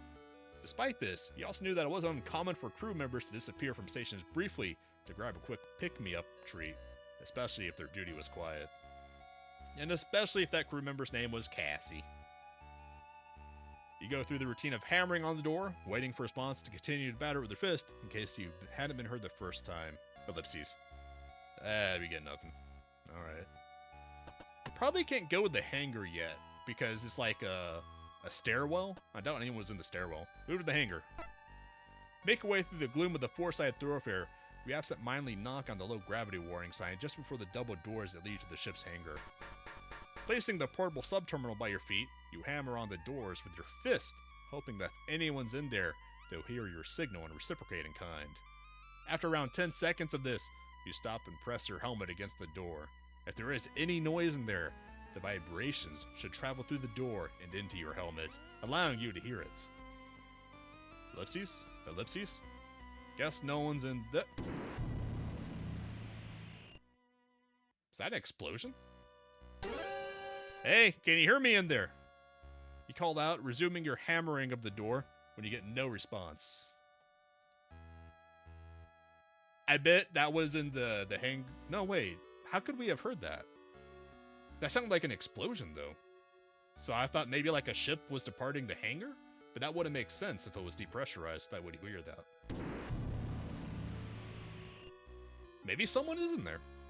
There's definitely someone in there. Although you're still not getting an obvious response, the knowledge that someone is in there fills you with a sense of urgency, and you hurriedly set your suit's radio to broadcast. As Lieutenant Powerlines Quattro, we've heard that before. Ellipses. We're being jammed. We get it. We get it. It doesn't seem like they can hear me, but there's a chance the commander is in there. I need to take it. Although, there's a chance that they may not be in a spacesuit yet. If I open these doors now, I risk pulling them out into a vacuum. Or maybe something I've missed that can let me get the access codes more safely. Keep exploring.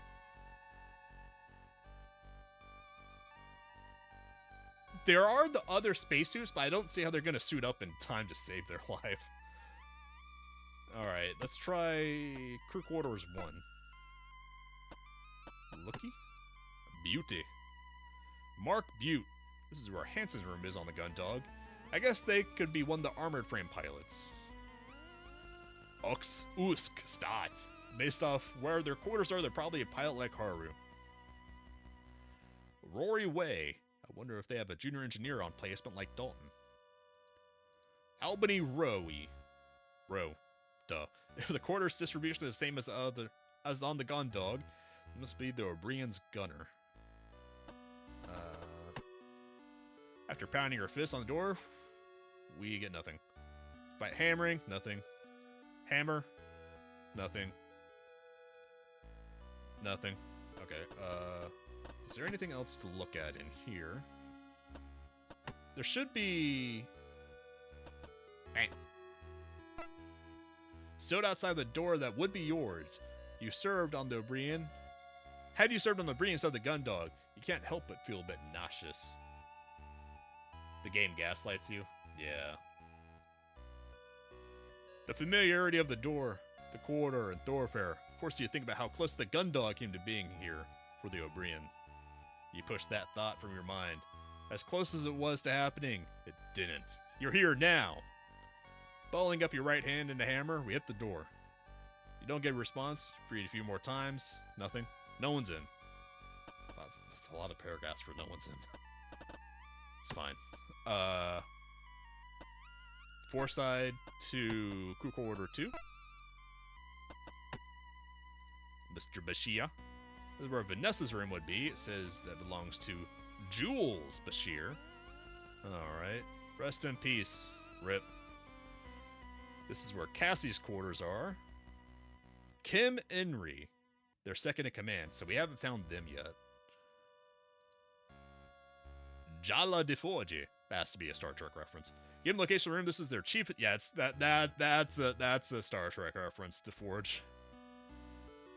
Esri DeBoer, the ship's doctor. Rip. Rip. All right. Oh, no, I can't use that door. Yeah, no one's in there. And no one's in there. No one's in there. No one's in there. Captain's quarters. As you approach the skipper's quarters at the end of the corridor and see the same Jovian signa as the one the Captain Bartomeu stores, below it is a nameplate which proudly presents the O'Brien skipper's full name, Paul Henry Gerard. With Dr. DeBoer's key card in your possession, move towards the captain's door and lay the PST off to the side. You know that you're not going to find Captain Gerard in there, and the chances of anyone else being in his quarters is extremely slim.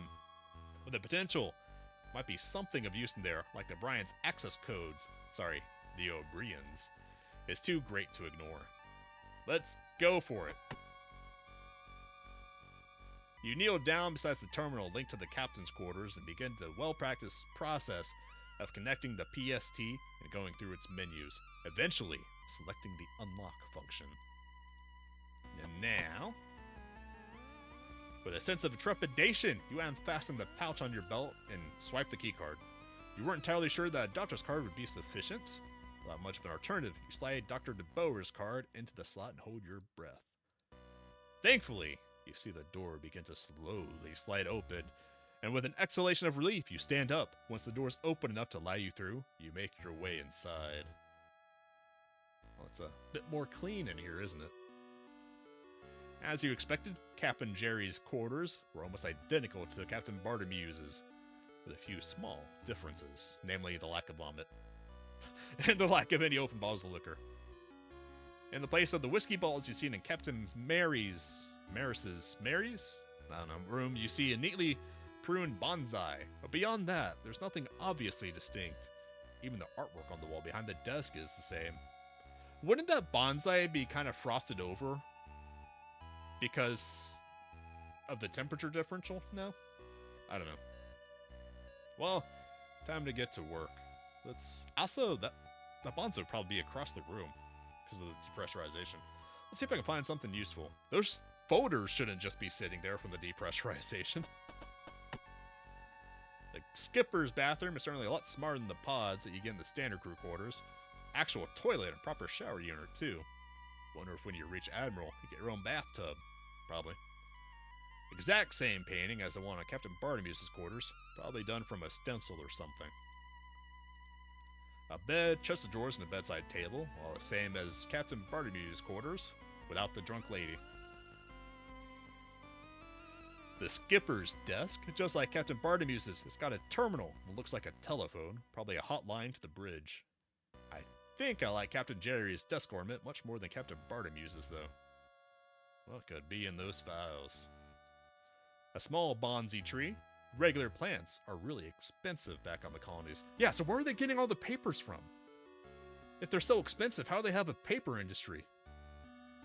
So even getting the seedling start, one of these would cost a fortune.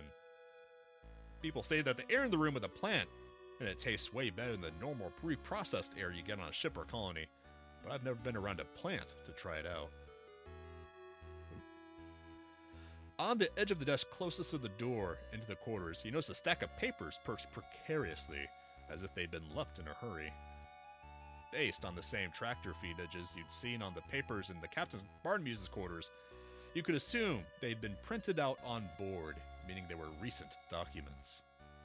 The captain must have left in a rush if he didn't lock them away. They're nothing important. We gotta go potty. Although you can't think of anything important, you feel a compulsion to search it anyways. Nothing to steal. We can't steal the painting. As he entered the bedroom, he takes time to look around thoroughly. He hadn't liked doing this in Captain Bartomeu's quarters, and he didn't like doing it anymore here. Working your way from left to right, You check the large chest of drawers before moving on to the bedside table, and eventually the area around the bed. Despite a rigorous check of the room, you don't find anything interesting or useful, just personal effects of the captain that you can't help but feel guilty for rifling through. Anything we can take? You probably have something neat.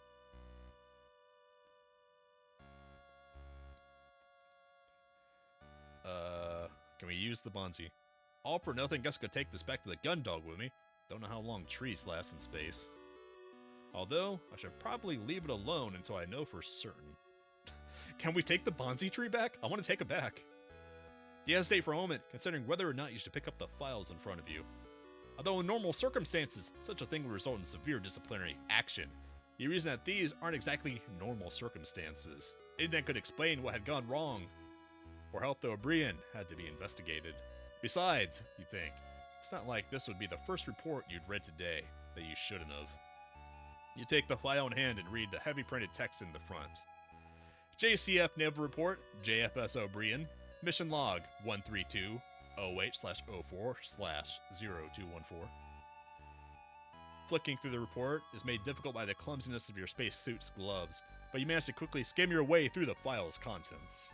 You scan the pages of general day-to-day ship operations to see if you can find anything out of the ordinary. As you work your way through the logs, a few curious entries in amongst the expected information catch your attention. April 8th, PC-214, JFS obreeeen's routine patrol path adjusted to investigate erratic Higgs field distortions in the outer limits of JCF territory.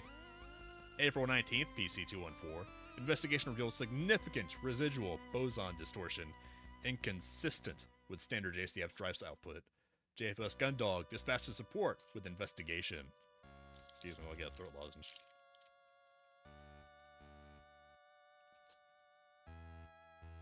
April 21st, PC-214, continuous sweep of the area surrounding distortion field finds unknown object. Not recognized as Jovian, Martian, or Solar Federation. Ensigns Butte instead. Dispatched to retrieve object on board at 1927 JST. April 22nd, PC-214, long-range communication system remains down. Source not yet identified by Chief Engineer DeForgy. obreeeeen moved to rendezvous point to meet with JFS Gundog for duty transfer. April 3rd, PC-214, rendezvous with JFS Gundog behind schedule. Chief Engineer DeForge investigating unknown object for potential cause of communication failure. Destructive investigation authorized. Sounds like they ran into similar issues as us around the time they took whatever this unknown object is on board. Huh. Unknown object, yeah. No idea what that could be yet.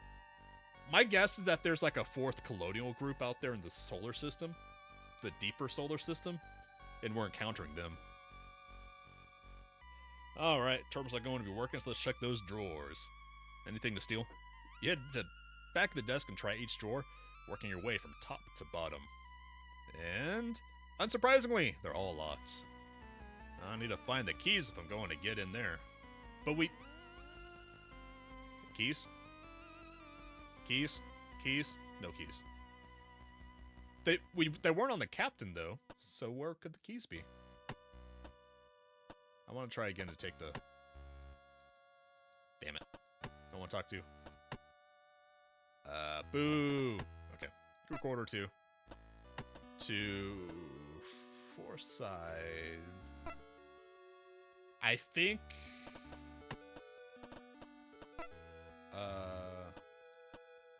Central hub. Let's see if I can get a spacesuit just in case. I don't know. Airlock. Use. Okay, so we have nothing left. So let's go to... Foresight. To Hangi. Open the door. Alright, let's see who's in here. You unlatch the PST. One last thing with the key card. We swipe the key card.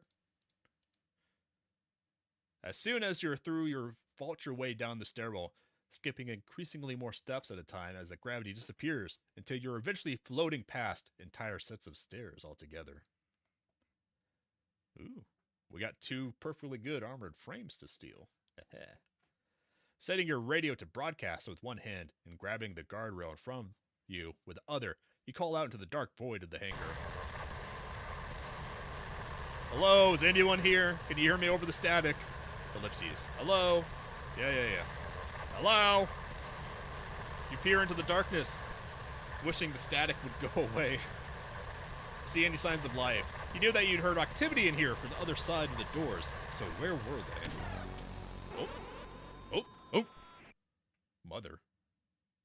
Mother AI? What the fuck? What?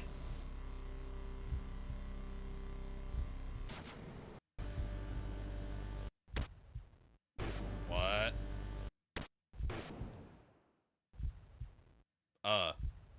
You stand frozen in place, unable to move your legs, unable to speak, as the huge machine that has just pulled itself out of the darkness looms over you.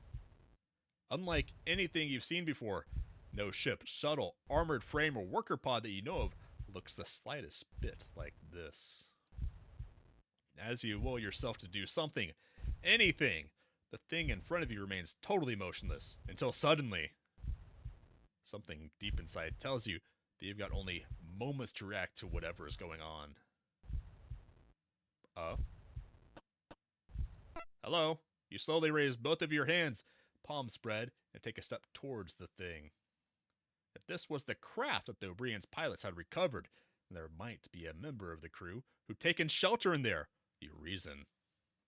It's a mobile armor. Maybe. A little? I think it might be a little smaller.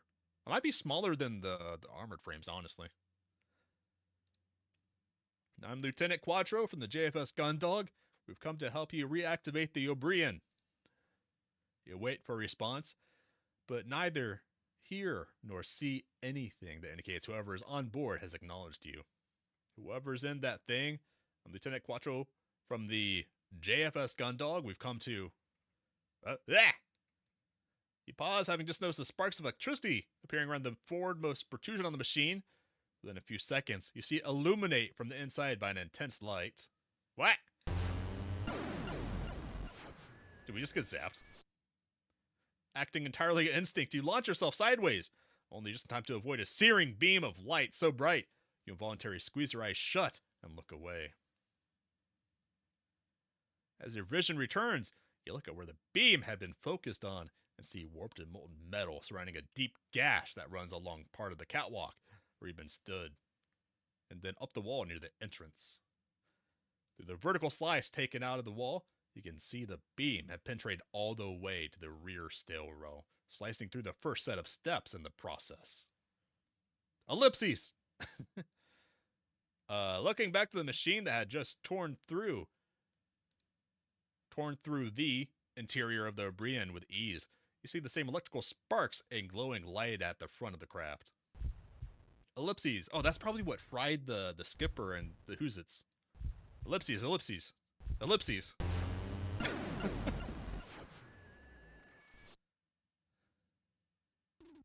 The same survival instinct which made you dive out of the way of the last bolt kicks in, and you push off the catwalk a split second before another pulse of light lances from the machine, liquefying the steel where you'd stood moments before.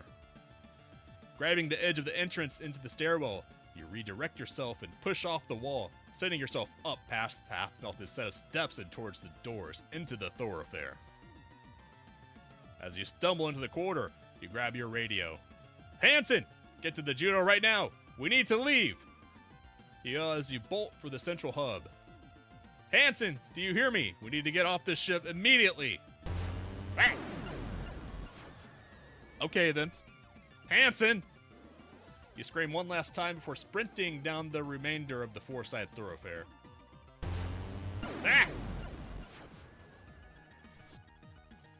As you pass the boundary into the central hub, the corridor behind you is illuminated with another intense flash of light. You don't turn around, instead continuing at speed towards the airlock where the Juno had been left. Hansen, I'm serious! We need to leave now before the ship's torn to pieces! Get off the bridge and get down here! With no response from Hansen, your mind races. You're doing your best to formulate a plan when you look back at the four-side thoroughfare and see it scored with huge cuts that run from floor to ceiling. The liquefied metal of the ship's structure framing their paths. No, our bonsai tree! Ah! Damn it. The same instinct that had saved you when the hangar kicks in, and you turn towards the airlock, racing towards the open entrance and the stairs you can see in the distance. As you head towards the open cockpit of the armored frame, you try and remember the startup sequence that will let you pilot it out of here. You begin to climb up the Juno's chest, and as you reach the top, look inside to see the pilot seat empty. Ellipses. Ugh. God damn it, Cruz, where are you? The radios are being jammed. What the fuck? Why are we so dense? Looking back towards the entrance of the airlock and seeing no one in the distance, you know you have a choice to make. No, go get Hansen. Fine, we'll stay for Hansen. I was gonna say leave no child behind, but we can't go up there and to the bridge. Clearly the radios are jammed. Just go up to the bridge and get them. You cry in frustration, slamming your fist into the cockpit hatch. Despite every instinct you have screaming at you to run, you know you can't do just abandon Hansen. Regardless of his personality, he's still the shipmate. Your eyes fix on the corridor leading into the airlock. As you wait for him to appear, you know he hadn't received your radio signals, but he must have seen what was happening to the ship from the bridge. How? Come on, come on, come on, come on. You mutter, your right leg beginning to twitch in anticipation. Back! Leave no child behind. As the beam of injury tears through the airlock floor and ceiling, you barely react.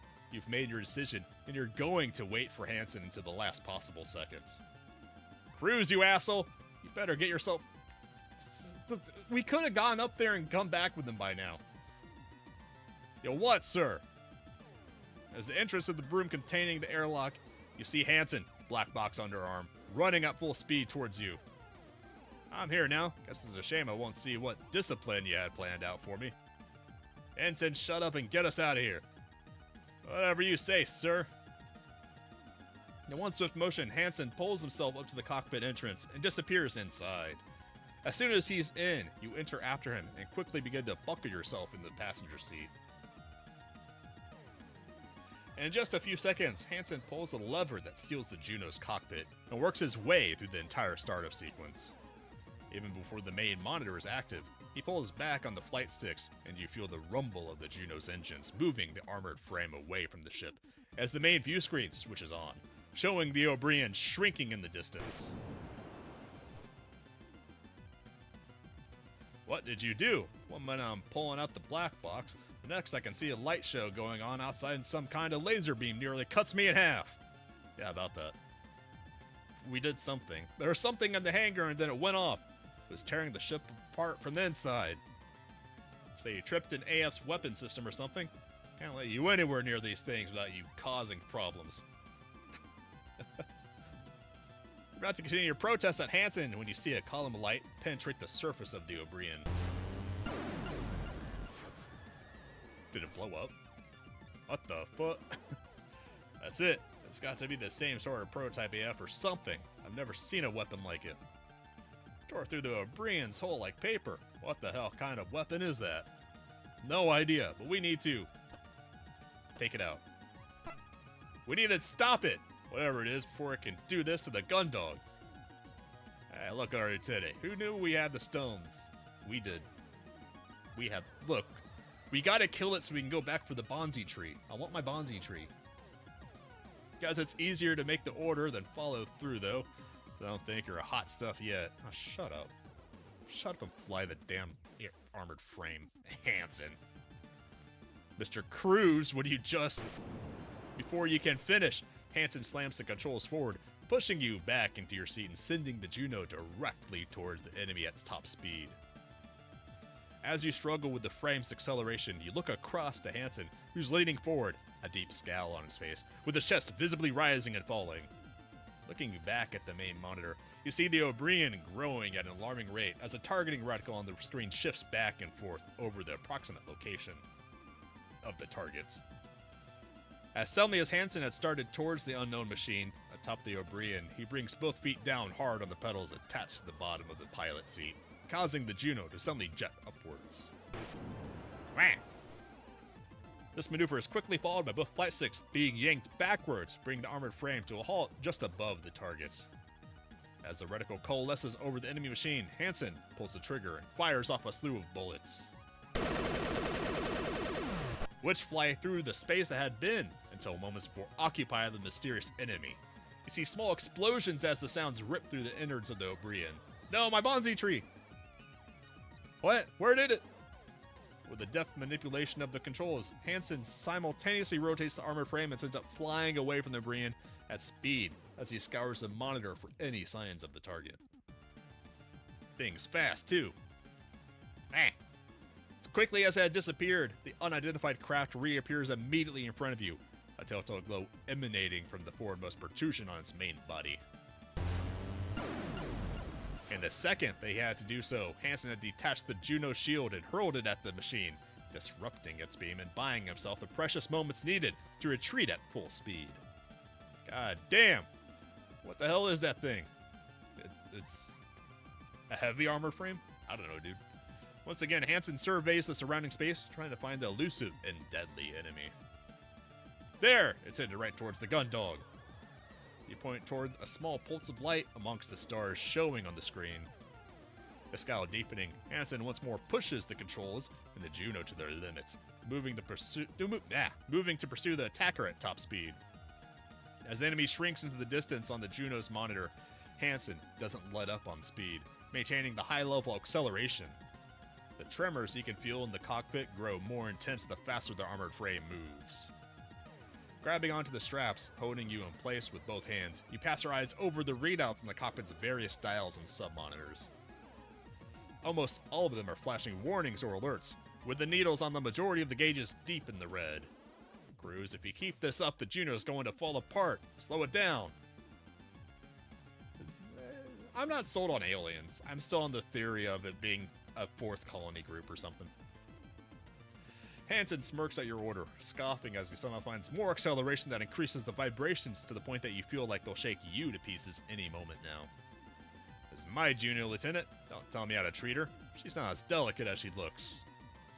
And we're gonna need all she has got to get back to the gun dog before that thing. Cruz, if we get back and we're dead, yeah, you can write me up to the captain when that happens. Ellipses. You groan and close your eyes, trying to ignore the beeping that started and the high-pitched whine you hear coming from the back of the cockpit. You're aware of every second that passes as the two of you race back to the gun dog. The tension worsened by the near-constant screaming of the warning systems. With Hansen in control, all you can do is hope that you get back in time before the gun dog can be cut to pieces by the weapon you'd seen make short work of the obreeeeen. You've lost track of how long you've been pursuing the enemy, when suddenly, some garbled static bursts from the speakers and a shrill panicked voice screeches at you. Oh god, I forgot about her. I repeat, Lieutenant Lord of the JFS gun dog are under attack by an unknown enemy unit and JCF ships in range. Please respond. Lord, the gun dog 1 approaching the gun dog at... Cruz, where have you been? Get back to the ship right now. We're under fire from something. From another thing? Hansen rolls his eyes as he's cut off by Vanessa's demand. Roger that, ma'am. Gun dog 1 returning. Now! Is there more than one? Shaking his head rather than following up with an answer, Hansen quickly flicks a few switches. You see the readouts on some monitor switch to display information about the armored frames' weapon systems. Oh, look at it go. As he does this, you turn your attention to the main monitor. In the distance, you can see small lights flickering in and out, surrounding a point in space. The on-screen readouts inform you, this is the gun dog. That's cool. I like that. With the Juno approaching the ship at top speed, you see the lights are actually rounds being rapidly fired from the gun dog's point defense system, a collection of rotary cannons mounted on turrets along the ship's exterior. You can tell from their short bursts and the erratic shifts in the direction they're firing that the machine you ran onto on the brine is mowing both quickly and unpredictably. Moving, not mowing. With the automated cannons unable to keep up. Lord, this gun dog 1 we're back at. Cruz, what the hell is this thing? How would I know? I don't like Vanessa. I'm tired of her. I'm off Team Vanessa. Her ship has sunk. You hear Hansen mutter something under his breath, too quietly for the communication system to pick up. Just destroy it! We've already taken some heavy hits to the porthole. Hey, that's where our room is. Trying to hit our room. Yeah, we get it. Just tell Deez to watch that anti-air. Anti-space? Anti-void. There's no air here. As the Juno closes in on the Gundog, you watch the trajectory. Oh, look at go. The shots being fired from the point defense system. Now look at go. Not like that they indicate where the enemy machine was, rather where it is. Based on the speed at which it's moving, you know that if you're going to have a chance at taking it out, you'll need to figure out a way to get ahead of it. It's going in circles, so we just get in front of it. You're about to make this observation to Hansen. You see a deep focus on his face, his eyes tracing the path the enemy moves along as it weaves around the barrage coming from the ship. With a sudden flurry of motion on the controls, Hansen adjusts the armored frame's trajectory, sending it soaring uncomfortably close to the Gundog's bridge. Just in time to intercept the strange craft as it rises up from the far side of the bridge. Reusing the same evasive maneuvers? Amateur! Hansen yells. Slamming down on the pedals, Hansen positions the Juno over the top of the enemy, and hear a heavy click as he pulls the trigger on the right flight stick. Too easy. Oh.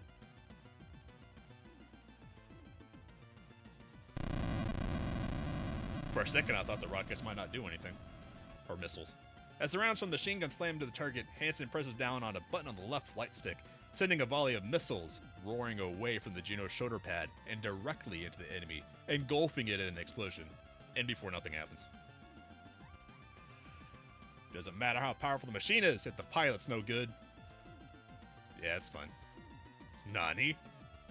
As the smoke clears, staring back at you is the machine that you've just seen hit by a swarm of missiles, each one individually powerful enough to destroy another armored frame.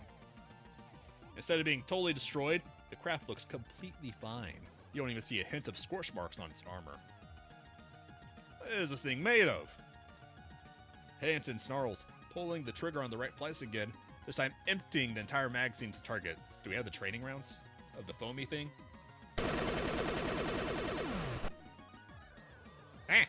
As if totally indifferent to Hansen's assault, the craft turns to face you, and you see an increasingly bright light begin to build in front of it, with sparks and crackles of electricity running along its nearby surfaces.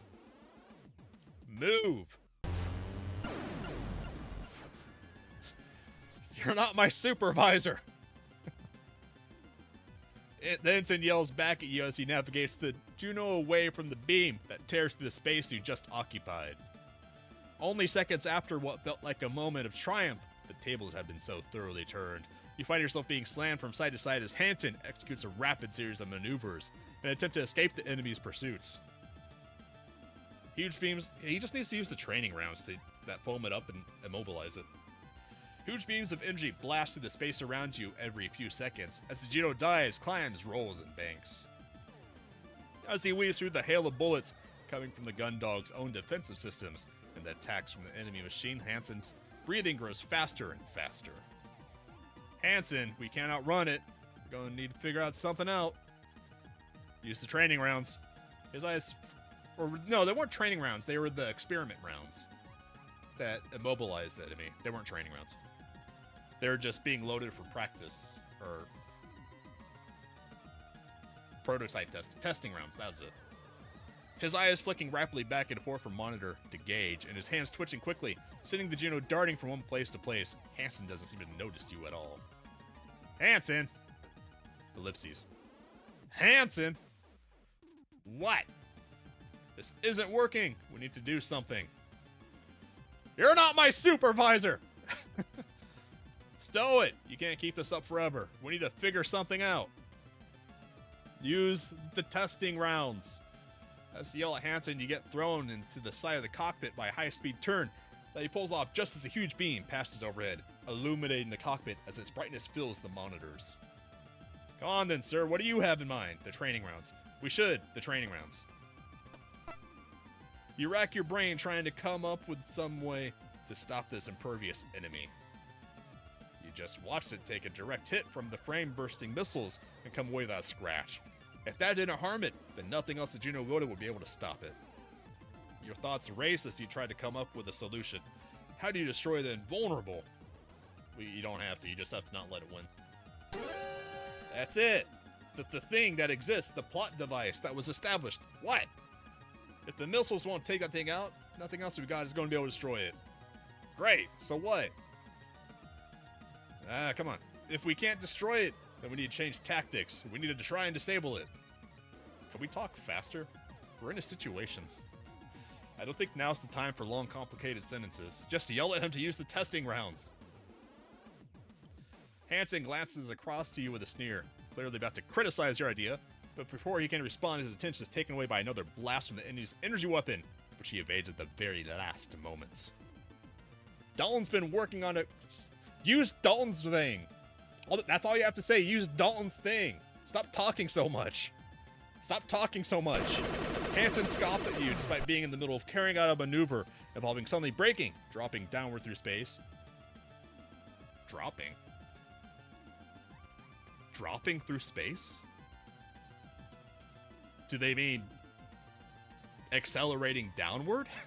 You don't drop in space unless you're like in a gravity well. Flying downwards, well, not flying either. Accelerating downward through space and letting the enemy machine fly overhead so they can fire another volley of machine rounds at its underside. If it works, just use it. Use it. Use it. Stop talking and use it. Do the thing. We're in a situation. Stop talking so much. Police your chatter. As the Juno continues to shake from the strain its engines are under, and the sudden spins and turns Hansen's making it before him, you manage to lean towards the communication system and press down on a button that allows you to broadcast. Gundog, this is Gundog 1. Pass me through to Cadet Grange. That's Space Cadet Grange, thank you. Don't touch my controls. Shut up, Hansen. I repeat, Gundog with Gundog 1. Pass me through to Space Cadet. Oh my god. Just... why is everyone talking so much? What do you want, Quattro? We're just about to send Romney out, but the launch pads are damaged, so they're coming out the main hangar door. Deal with that thing for a few more minutes. Romney's not gonna do anything. What's she gonna do? I don't think we've gone. The Junos are going to stop it, Lord. Just put me through to Space Cadet. He's busy. Now I'm in charge of this operation, so don't go distracting my... Shut up. Where's Cassie? Yeah, Lord, shut up. Put me through the Space Cadet. Lieutenant, we're doing our best to get Haru out there. Stop that. Don't put her out there. Don't forget about Haru. You managed to make any more of your sealant ammunition? Yeah, I managed to make enough for 2 whole magazines, but send it out. We need it. Give us the thing. But Lieutenant, I'm not testing. We're testing it right now. We are testing it right now. Aye, aye, sir. Why is this crew so chatty? God damn. Act like we're in a combat situation. Why does everyone... Man, people in mecha anime don't talk this much. This is a lot of talking. This is like Dragon Ball Z levels of talking. We're about to have an arc on Namek. The cockpit shudders as the armored frame breaks suddenly, following a tight corner that takes it around the rear of the Gundog and out of sight of the attacker. Although you're slammed backwards, Hansen remains focused and unleashes a barrage of machine gun fire just as the enemy soars past you. As you recover, you glare at Hansen. Is that necessary? Never waste ammo, Quattro. Oh, shut up. Before the other craft can respond, Hansen quickly maneuvers away, and you see the empty magazine eject from the Juno's machine gun. Range, said the ammunition not on supply launch, hitting 0 Mark 30, full thrust. Yes, sir. This is a 0 Mark 30 launch in for 4 minutes. 4 minutes? Jesus Christ, boy. Just shove it out the airlock. Go, go, go. Get it done in 2, kid. Oh, Hansen's making fun of him. I approve of that. Aye, aye, sir. Ignore it. The kid needed motivation to go faster. That was appropriate.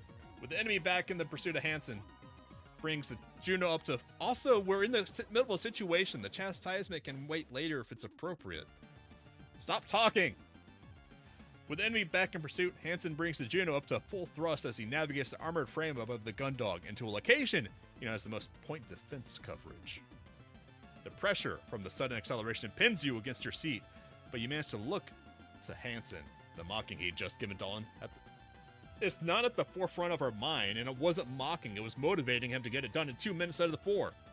Which really should be done in less than 1 minute. We need that fucking ammo, man. You watch as Hansen's eyes flick rapidly to the different screens and readouts within the cockpit, his hands moving almost too fast to perceive as he feathers the flight stick to simultaneously evade the fire from the Gundog and the attacking craft. Ah! You turn back to focus on the main monitor and see the enemy machine heading straight towards you, a charge that Hansen evades with a feint at the last possible moment. You sigh, thinking that it probably wouldn't be a good time to distract the pilot. No shit. The attacking craft speeds away in the distance before stopping suddenly and turning out its axis to head back towards the Gundog. Hansen turns the Juno and speeds towards the front of the ship, moving to the location he instructed Dalton to send the ammunition. With the main monitor now focused on the open main hangar door, you can see Dalton, just as ordered, sending a supply launch rocketing towards you. The launch, little more than a large sled with a series of thrusters attached, speeds through the void towards you, and in a smooth motion, Hansen moves to meet it. He deftly manipulates the armored frames with his hands. Armored frames. Frames is this? I don't know. Hands to grab the machine gun magazine tethered to it without needing to stop. Pulling back just in time to evade another blast from the enemy cannon, Hansen slams the flight six forwards, sending the armored frame tearing through space and towards the opponents. This better work, Quattro. It's gonna work. Just trust in Space Cadet. Hey, look. It's unfair to Dalton, yes, but the situation is also unfair. Don't tell me in a combat situation it takes 4 fucking minutes to kick the ammo out the door. Get it. You have less than a minute, man. Also, yeah, they never really reload in Gundam, do they? Every now and then you'll see a Zaku reload, but I think it's because Gundam mostly uses energy weapons, doesn't it? Before the craft can evade, Hansen brings the machine gun to bear on it and holds down the trigger. The rounds all meeting their mark.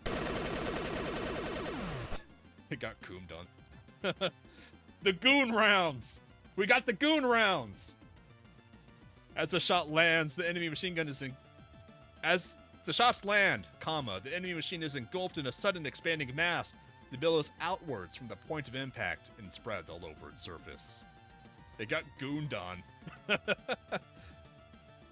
Within seconds, the attacker is encased in a thick coating of goonzymes.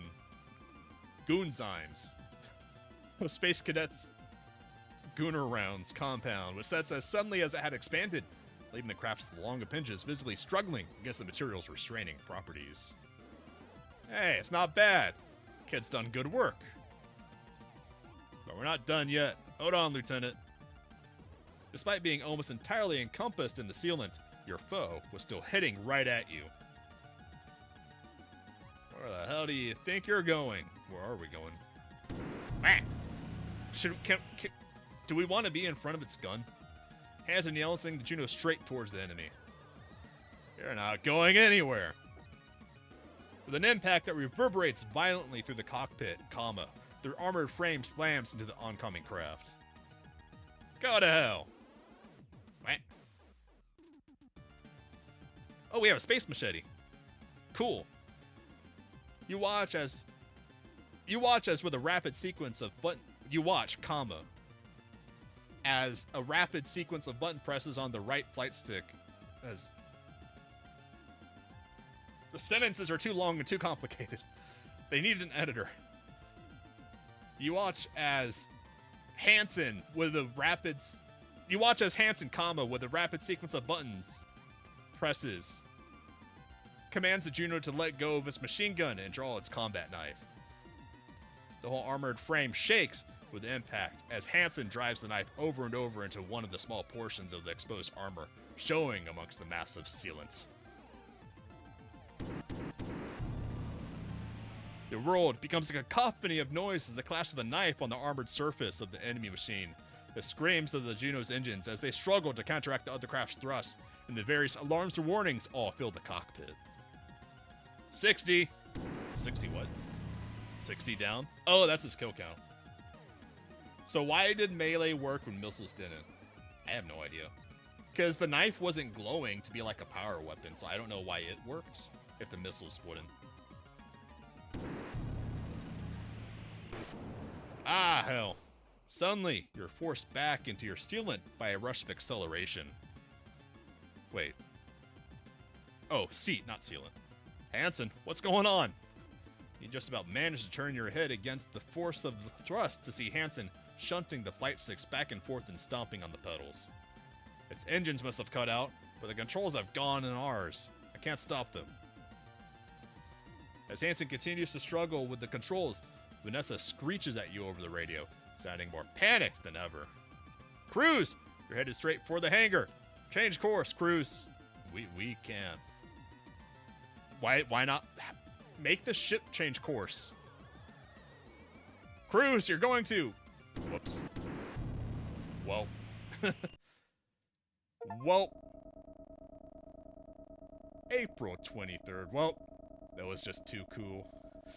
we gotta recover aboard the Gundog in style. We're too cool for landing normally. April 23rd, Planetary Calendar 214. Despite Ensign Cruz gaining an advantage against the unknown enemy craft that attacked the JFS Gundog, a mechanical failure in the engines of his Juno 3 resulted in both the unidentified machine and the armored frame crashing into the ship's hangar. So we recovered it. We didn't crash. We meant to do that. It was all planned. We wanted to loot the machine. Lieutenant Quattro and Ensign Cruz were both quickly extracted from the armored frame and sent to the ship's sick bay. Upon being cleared for duty, Lieutenant Quattro was ordered to the hangar to help secure the enemy craft. Outer Jovian space. You know what? This is a good screen to save it on. We're having a little bit of a shorter Gundog stream today. Let us get back here. And I haven't figured out what games I'm going to play this week. Let me look at my Steam library while we're here. Let's see. While I am looking, if you enjoyed that, go and like and subscribe to the channel for more. We're gonna be doing Gundog's longer form games on the weekends from now on, just because it's hard to get like a satisfying hour of a visual novel. The MC gooned. Well, to be fair, we didn't goon. Hansen gooned. Let's see. Life and Suffering of Sorbranti. Definitely this coming week. What's a good horror game I have? I have a lot of horror games I need to go through. There's one game that Atya gave me. Where is it? Where the frick is it? It was Dreamcage? Dreamcage! Dreamcage is a game I need to play, because Atya gifted it to me. We're definitely doing more Sorbranti, don't worry. Don't worry, we'll see it getting gooned even more next weekend. Don't worry. Move that to my active. Because this week, we are going to play the horror game Dreamcage, which Atya, friend of the channel, gifted to me. And because she gifted it to me, knowing that I don't handle scary games very well, I'm going to have a counter for every time the game scares me. It's going to go up, and after that, we're going to do another cooking simulator stream, where for every time Dreamcage scared me too much, we make a shrimp dish to get back at Atya. So, we'll definitely be doing Dreamcage and Life and Suffering of Sorbranti this week. I might mix in a third game for some more action as well. But that is going to be it for today. I'll see everyone tomorrow. I hope the Fanging has a fantastic Monday and fantastic week as well. Take care, everyone. If you enjoyed this, go and like and subscribe to the channel. I'll see you all later. Take care, Fang Gang.